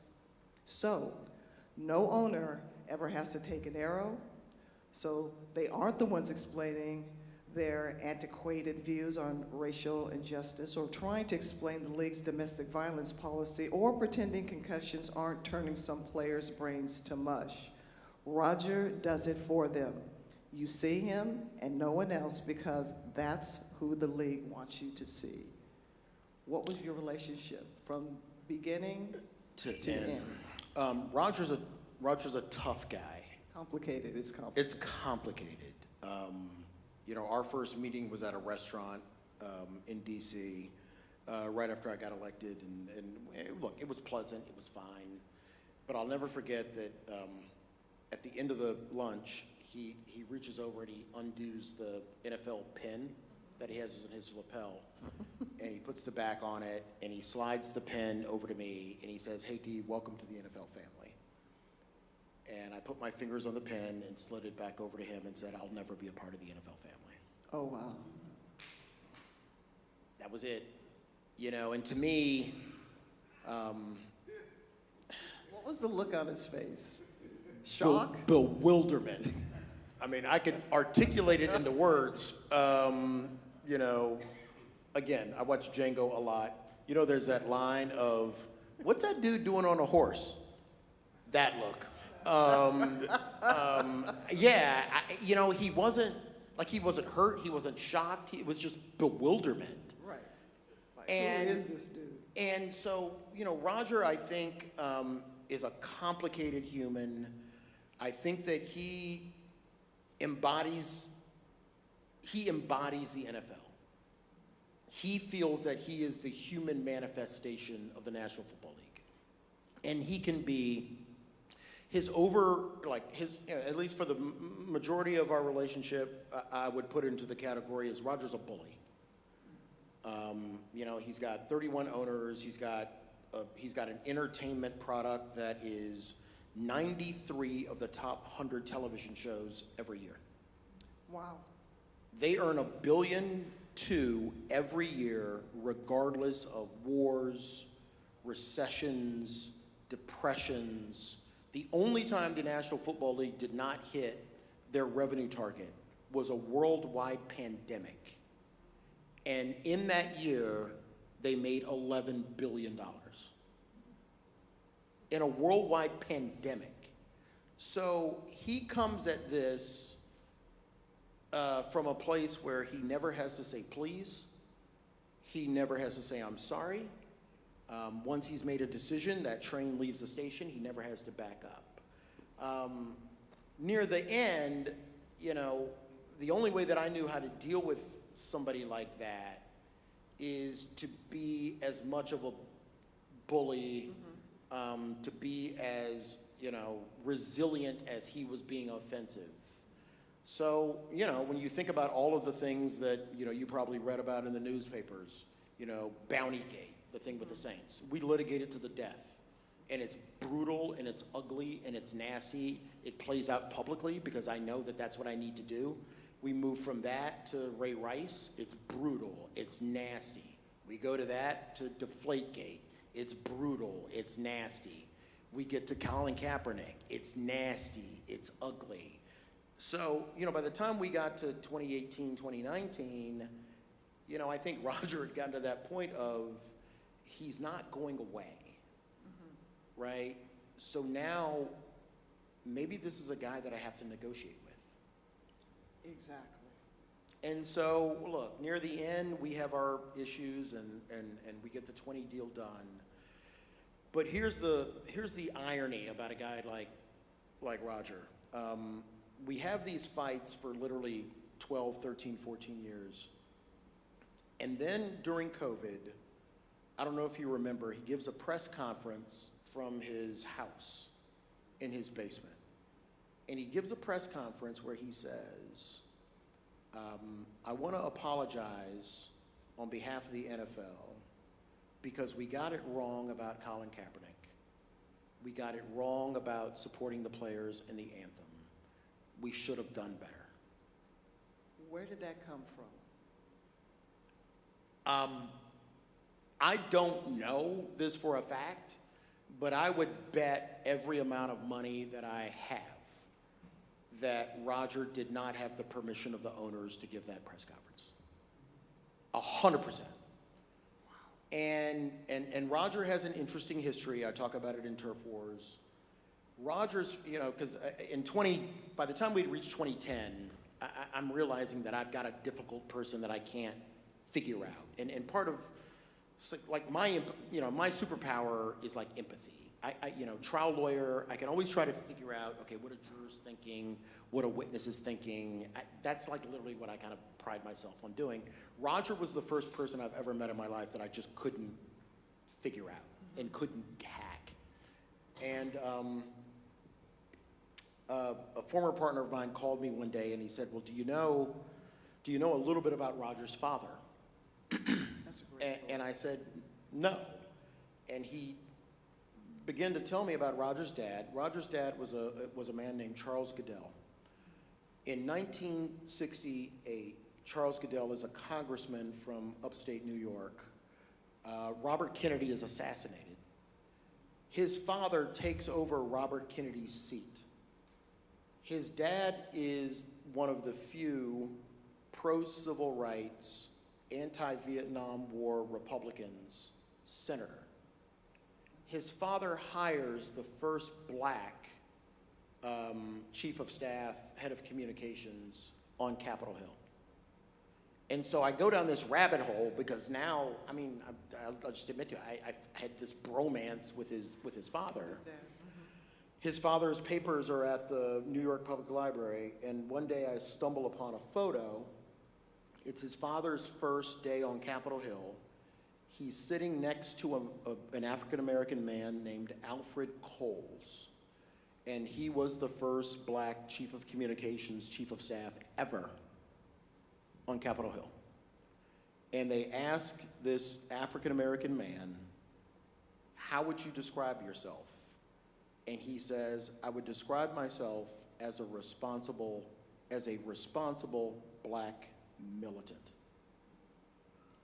That's who Roger's father is.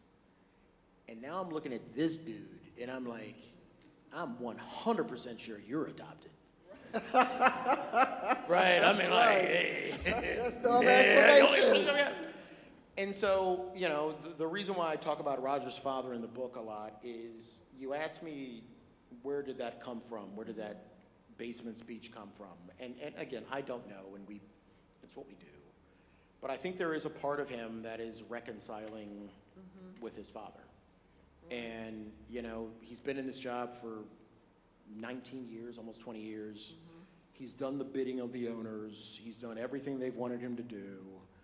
And now I think that there is this time where he's trying to reconcile, okay, who am I? And again, I could be And what his legacy will be. And what my legacy is going to be. How am I going to be remembered? And it can't be the guy that gets booed. It can't be the first 10. No, it can't be the dude that gets booed at the draft like he stole something. Wow, yes. I mean, yes, relentlessly. Relentless. It's so much I can't even go anymore. It's tough. It's tough. Yeah. So I think, look, at least put it this way. That's what I hope he's doing. You know, and then weird things happen, right? You know, you have a halftime celebration last year with Kendrick Lamar, which, look, somebody was watching Django. That was the most political halftime show in history. And I know people, you know, in the aftermath were, well, you know, he snuck this in, or he did this, or that was a trick. I've been to Super Bowl rehearsals. There's no sneaking of anything. So the only person who could have greenlit that, Roger. 100%. And then the next artist is Bad Bunny. Yes. Yes.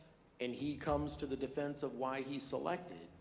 So again, I don't know, but it's just interesting to watch how people balance and grow into themselves of who they want to be, or who they want to be remembered Okay. as. I've got a few more questions. Yep. You open your book with your family's history and dedicate it to your ancestors, and it says, "To the bravest generation." Why was that so important and essential? And what do you want readers to take away? I think that my parents are, you know, still with me, and it's, I mean, my dad is 95, my mother's 91. They grew up in an America that I couldn't imagine. You know, both products of segregated schools. You know, neither of them had running water until they were teens. My dad goes into the military, the Marine Corps, it changes his life. My mother goes to a segregated nursing school. And then both of them eke out a lovely middle class life for me. And so there's a part of me that... and they shielded you from a lot. A lot. I mean, I had the most fantastic childhood because I think they made the conscious decision of, we can't shield him forever, but we're going to shield him now.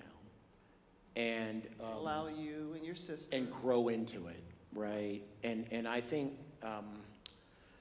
and so I think that if you look at their story matched millions of African Americans, you know, who made the Great Migration, mostly from the Jim Crow South to the North, where it was better than Jim Crow, but it wasn't easy.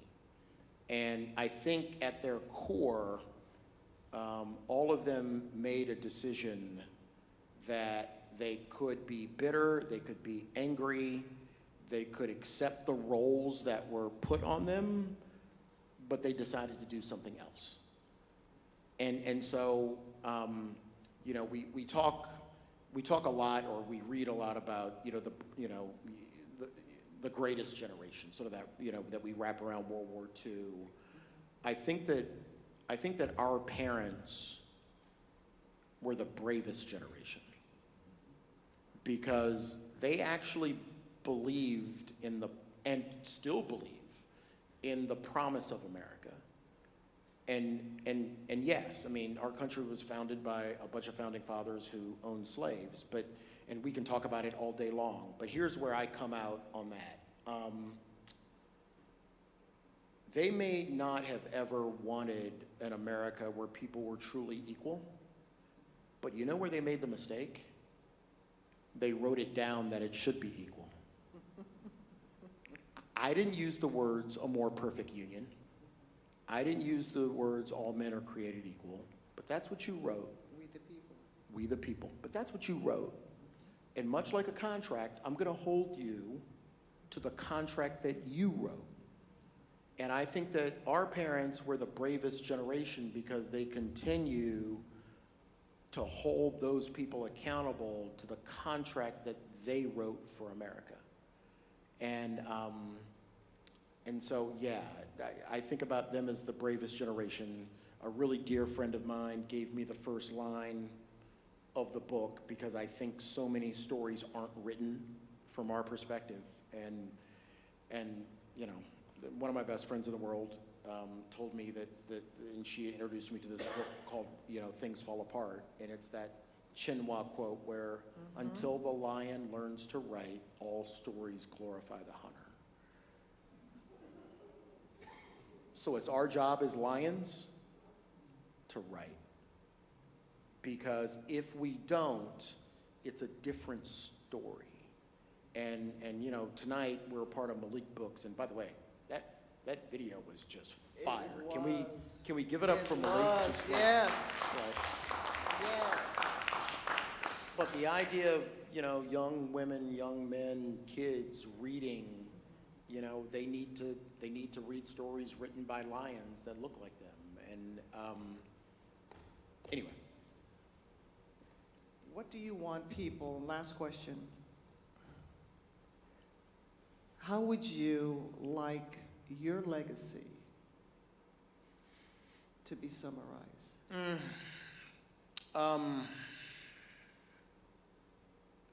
Wow.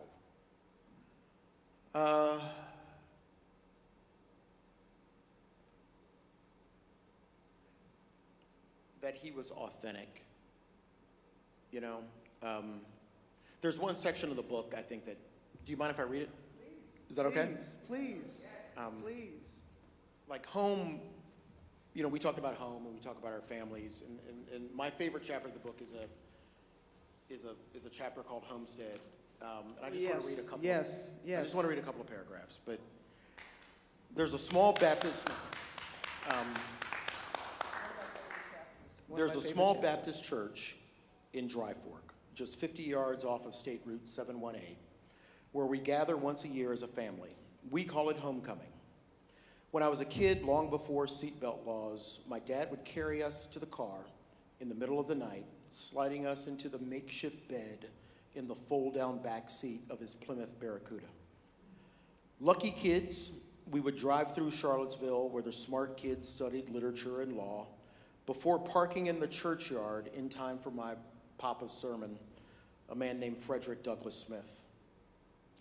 It's because of my grandfather that my father hoped that I would be a pastor. And for the most of my youth, I could not think of no better path than the one following in this man's footsteps. But at homecoming, I wasn't a lawyer, I wasn't a union leader, I was Smitty's son, the baby boy's baby boy.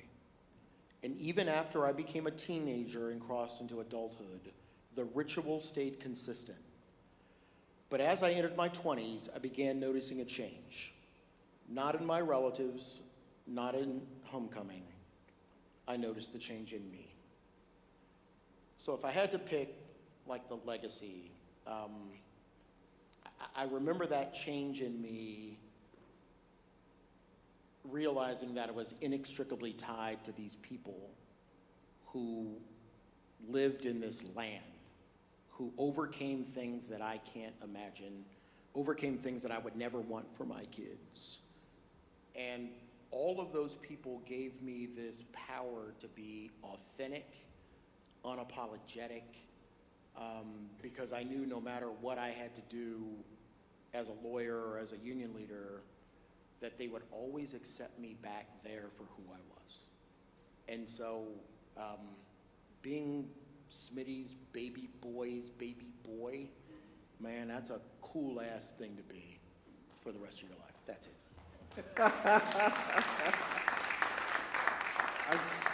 I'm just gonna tag this by saying there are different forms of ministry, and you found your mission. God bless. Thank you so much. Thank you, Cheryl. Thank you. Man, I love you to death.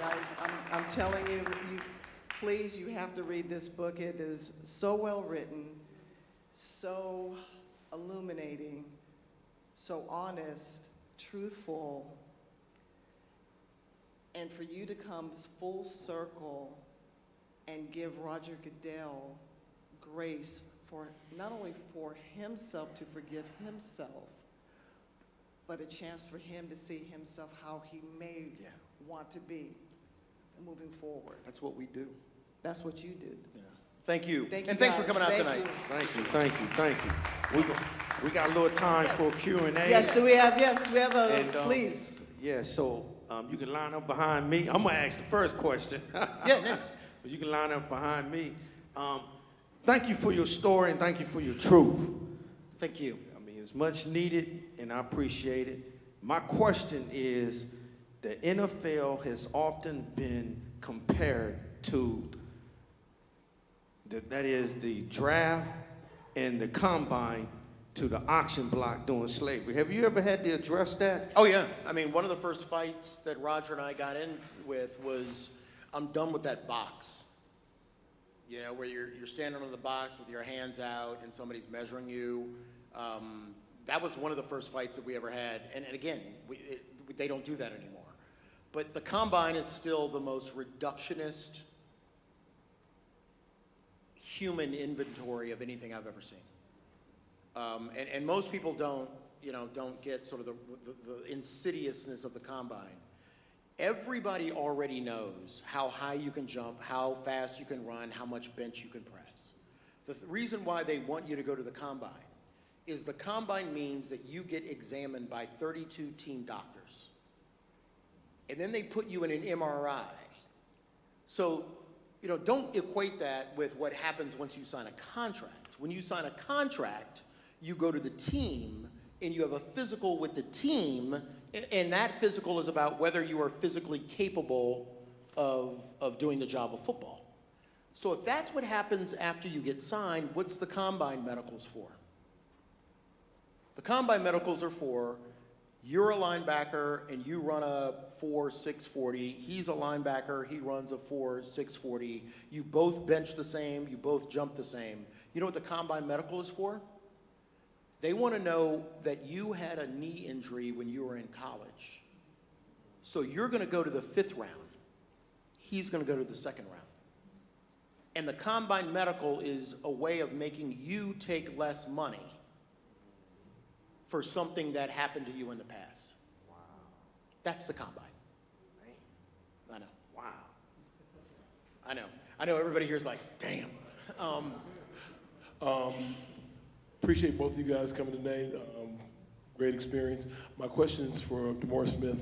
I'm not sure if you're familiar with what's going on with the Chicago Bears and the speculation that they may move to Northwest Indiana. Do you have any type of insight or what you think may happen, may not happen? Look, I think that all those things come down to, and again, the reason why the National Football League is the most successful socialistic business in America is the reason they want to leave is because they don't think they're going to get the stadium offsets from taxpayers than Indiana that they will. So, you think about the fact that taxpayers are paying for the private industry of a billionaire owner. It would be like me deciding that I want to build a nice house, and I go to my city council and I say, I need taxpayer money to build my house. And when people come to my house to eat, I'm going to charge them. Then I'm going to keep the money. When they come to park their car, I'll park their car, but they're going to pay. I'm going to take that money. And then what am I going to give back to the taxpayers? Zero. So why taxpayers want to build these billion-dollar profit centers for billion-dollar owners is beyond me. You think about the Buffalo Bills. At the end of that deal, taxpayers are going to pay $1.4 billion for that Buffalo Stadium. Now, the reality is a Democratic governor signed off on that deal. 2 weeks later, she had to cut funding to aid for dependent families and women by $500 million. And Terry Pagula parks his $100 million yacht at the Hudson River so he can watch his daughter play at the US Open. No. And to me, that is just offensive. And I think, fans sort of get into this of, we have to keep the Bills here, we have to keep the Washington team here or somebody else. Where are they going to go? It's okay. A guy like Terry Pagula, who's worth probably 18, 19, 8, 10, 12, 15 billion dollars, let him build his own house. Thank you so much for sharing with us a voice behind the book, and it's such a pleasure to finally hear and meet you. I grew up in Tennessee, which I know is a motherland for you and your family. Yeah. Cheryl, your Aunt Tiny, babysat me growing up, so yes. So I've heard about. Heard about you. Yes. So I've heard about. I've always thought about culture and sports and the impact. I've heard about, your father and I, hearing from Aunt Tiny. What if he had played at Memphis State? What if race relations had been different? I think, wow, if we could have had Cheryl Miller at UT Vols or Reggie Miller as a Memphis State Tiger, that blows my mind. So thinking about sports and its impact on culture, the question I have is about immigration. So when it comes to immigration and its impact on sports or vice versa, where do you see it going, being in the next 4 years? We have the World Cup, Super Bowl, All-Star Game, Olympics here in a place where ICE is very prevalent. Do you think sports will impact immigration more, or? That's a good question. That's a great question. I mean, I hate to be like a realist, but no. I mean, if you think about this year, there was a Duke player, right, who was on a visa playing at Duke. Weirdly, his athletic career of Duke is over, so therefore the justification for his visa is over. But who rallies to make sure that he still gets an NBA contract? So, what I think is going on in America, the most insidious thing that's going on in America is that America has now become 100% for sale. And if it's in the best interest of a handful of billionaires, then it happens. If it's in the interest of normal working people, and look, I'm thrilled for what happened to the Duke student, but think about how many stories we have heard about college students going to college who get deported.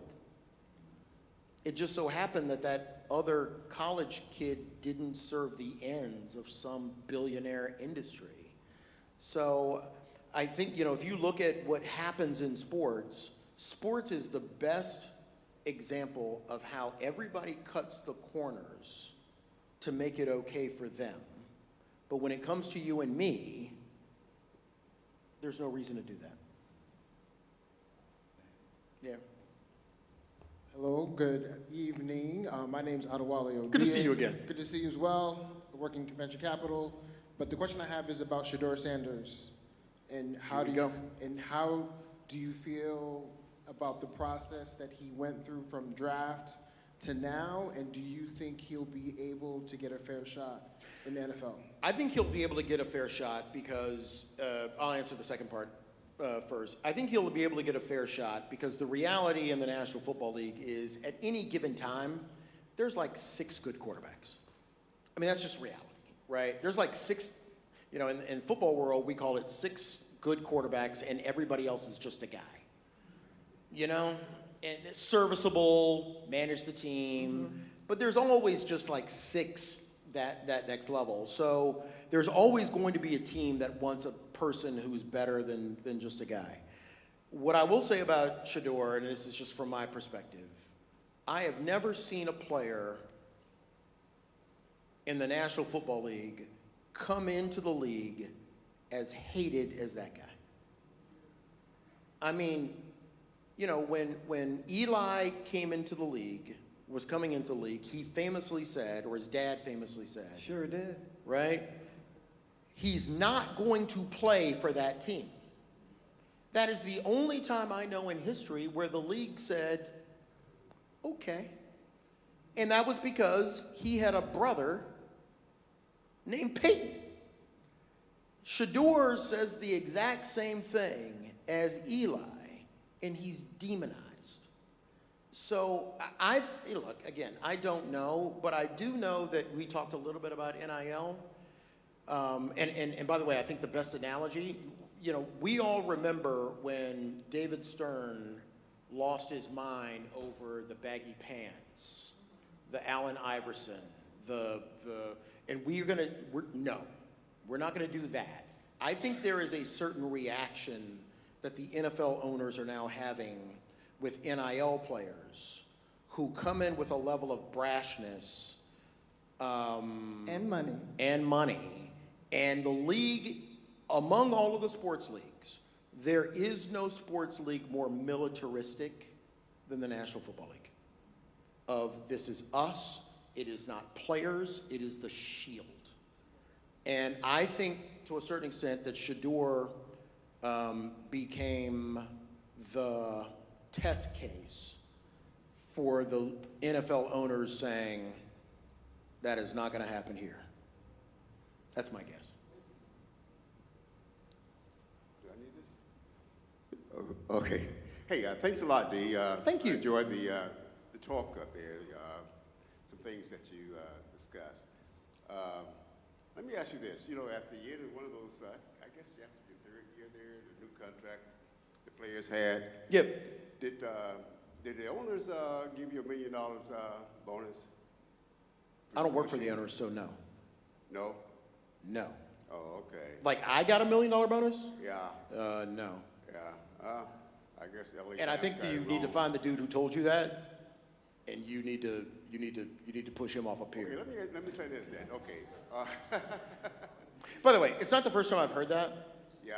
And to a certain extent, Because you were always, I mean, that was always the floater, but that was more so to get the players to turn. 100%. That somehow that, you know, 100%. that That the I've got a owners secret had, deal. the owners and Goodell had your ear, and that there was some, below the table dealings going on. And look, I get that because this is an unregulated industry.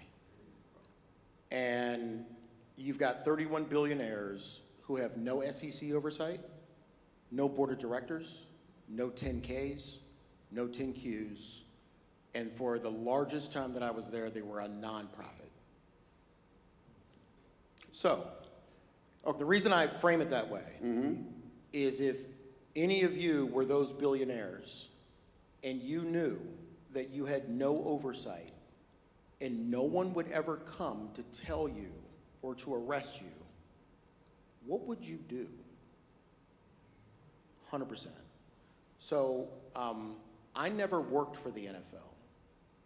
No owner ever gave me a dime. Okay. I would never take one. And I became very comfortable with sweeping my office because we would find bugs. And I became comfortable with having security out in front of my house because of the death threats. My goodness. Because I'm willing to play the game only one way. Yeah. I was that cat on a horse. You know, I got a kick out of you saying that the players come up there and give the commissioners a big hug with those costumes, wild-looking costumes. Most of them wear on draft night. Yeah. I also got a kick out of how they've changed a little bit in the last 2 or 3 years. I don't watch too much of it now, draft nights, but how they always had somebody who didn't look like them, their brother, their father, a white person, their agent, with the family there, doing all the hugging and stuff. And I mean, you know, you pick and choose who you want to represent you, but I used to be an agent, so that's why I know a little stuff. A little bit. But I kept my day job. Sorry, people. I kept my day job. It's something I enjoyed doing. As a matter of fact, I went on national TV saying that at the time the league, 7% black, but 90% of them had people who didn't look like their brothers, their fathers, to represent them. They hired, those are the people they hired. And we're talking about jobs. And also coaches, too. Some of the black coaches who were lucky enough to get jobs up there, they also chose somebody to, they hired people who didn't look like them. And, you know, I just found that interesting. Matter of fact, I was going to look for my experience as an agent. But I kept my day job, so I was smart. 100%. Yeah. And like I said, it was before you came up there, so I was doing that. And it's, but you mentioned something about taxes too. You're absolutely right. Some players I used to talk to, I see them every once in a while, you know, they recognize me more so than I recognize them. They'll drag up to you and talk, and I said, how's everything going? I said, okay. I said, you're not The tax people not coming after you, are they? He said, how do you know that? He said, I've been trying to get in touch with my agent. I said, you ain't gonna get no return call on that. You know, and I said, he said, you know, Mr. Reese, my mom always said I should have gone with you. I said, no, you know, you pick and choose who you want to go with. But I was going to write a book from my experience dealing with that. Oh, okay. And that's it. You know, I'm glad you. By the way, I think, correct me if I'm wrong, I think Roger Goodell has a black nephew. Yeah, I don't know. Yeah, I think don't. so. Yeah, we don't hang as much as we used to. But thank you. I appreciate it. All right. Thank you. I'm gonna ask one more, and then I think he wants to ask a question. Yeah, name it. I guess my other question was, let me let him ask here so it'll come back to me. Hold on. Yeah. What's up, brother? What's up, Ben? How are you? Hey, I'm good. It's funny. I resonate a lot with what you said about the Shield. I worked for the NFL Network for over 10 years, and it's all about the Shield, nothing else. So I understand. I guess my question is, maybe this is common knowledge, but why did your tenure end? Yeah. I did 15 years. And, you know, one of the things that I write about in the book, because I don't apologize for giving a lot of hard shots in the book, but I also made the decision that if I'm going to deliver hard shots of other people, I'll take hard shots against myself. You know, the job was hard. And there were times when, you know, I had a period of time when I talk about it in the book. Drinking way too much in order to deal with the stress. I had a moment where for almost 4 months I had TMJ. And so I'm going to the office and I'm getting shots in my jaw so I could go to work. And then the last thing I would say to that is I spent so much time on the executive council of the AFL-CIO of all the major union leaders in the country, and it became clear to me that union leaders don't live long. They don't. Gene was 62 years old. He went into the hospital on a Wednesday and died on a Sunday. And so at some point, you have this awareness that you are not indestructible and that my job is not to die in this job. Got it. Thank you very much. Appreciate your time. You too. But you need to also let him know you went out on your terms. Oh, 100%.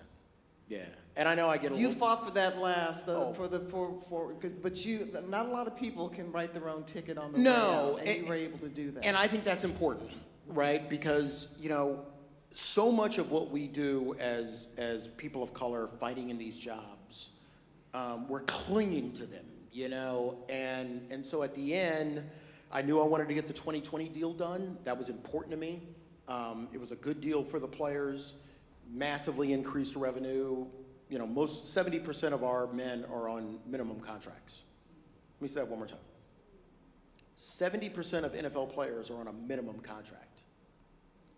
So that deal raised minimums by $250,000 overnight. So it was a good deal for us. And for us, you know, then I knew I wanted to leave. Then we go through COVID. I thought it was terrible. I can't leave the players during COVID. But to your point, once I got there, I also made the decision that I'm going out on my terms. I don't think that's selfish in any way. I think that's how athletes foot stomp, right? The way in which we play the game. And after that, it was time to go, primarily because I'm afraid of my wife. Good answer. Dead honest. The last Q&A question Yes, sir. I wanted to ask you was, what would you have liked to be in the book that's not in the book? Taller. just taller. Yeah. It's true. I mean, like, my kids are like, hey, Webster's going to play you in the movie. I'm like, yeah, we all love our kids, but we love our daughters more. Do you have one? Do you want to? Yeah, go ahead. Will you ever think they have a black ownership? I'll answer the question with a question. I would be worried about what our expectation would be if there was a black owner. Just being dead honest, right? So I think if we have this expectation that because we have a black owner, that we will somehow arrive at some sort of post-racial nirvana.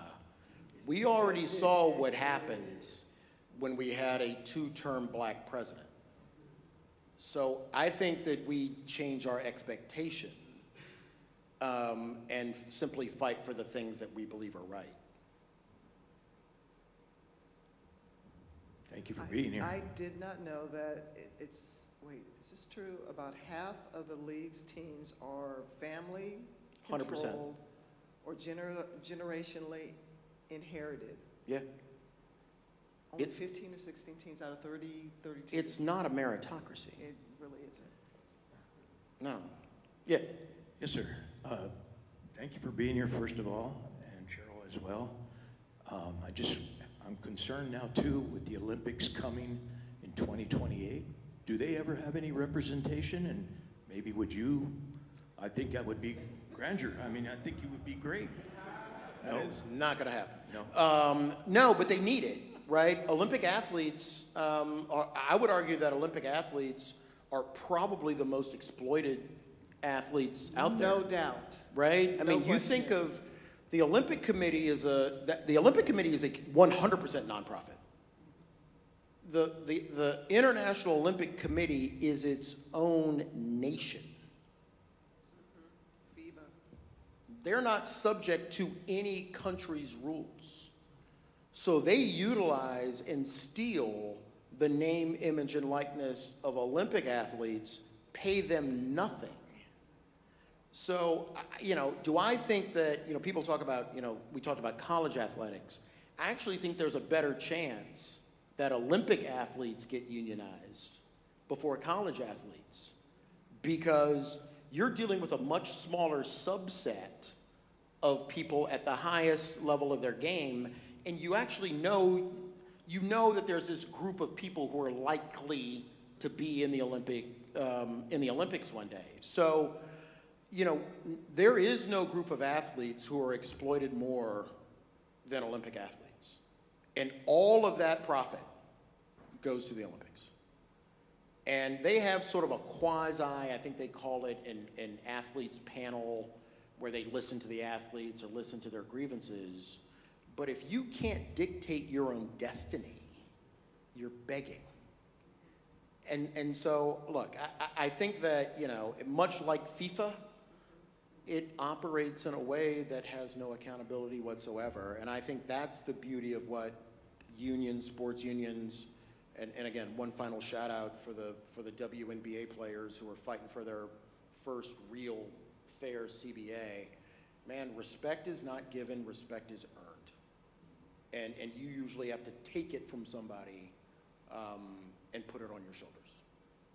Man, thank you guys for coming tonight. Thank you. Give it up, give it up, give it up. Now we're gonna do the book signing now. And so we're gonna line up right behind me. If you have a book, he's available to sign it, take some photos, but we're gonna go one at a time, all right?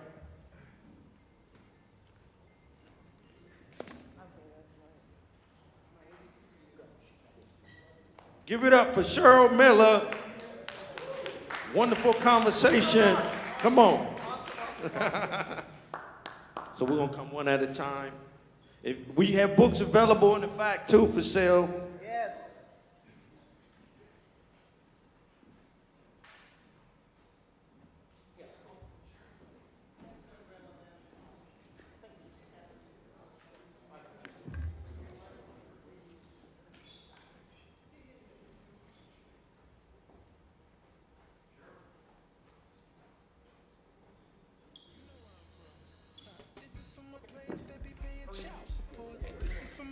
That be stand up in the courts. Not the only homie in the hood going through this. I'ma live it with this, I'ma show you how to do this. Don't let nothing turn you around, get your money, man. Watch them haters on the outside, they try to change your plan. Keep a third eye on them shorties with their hands out. Players and be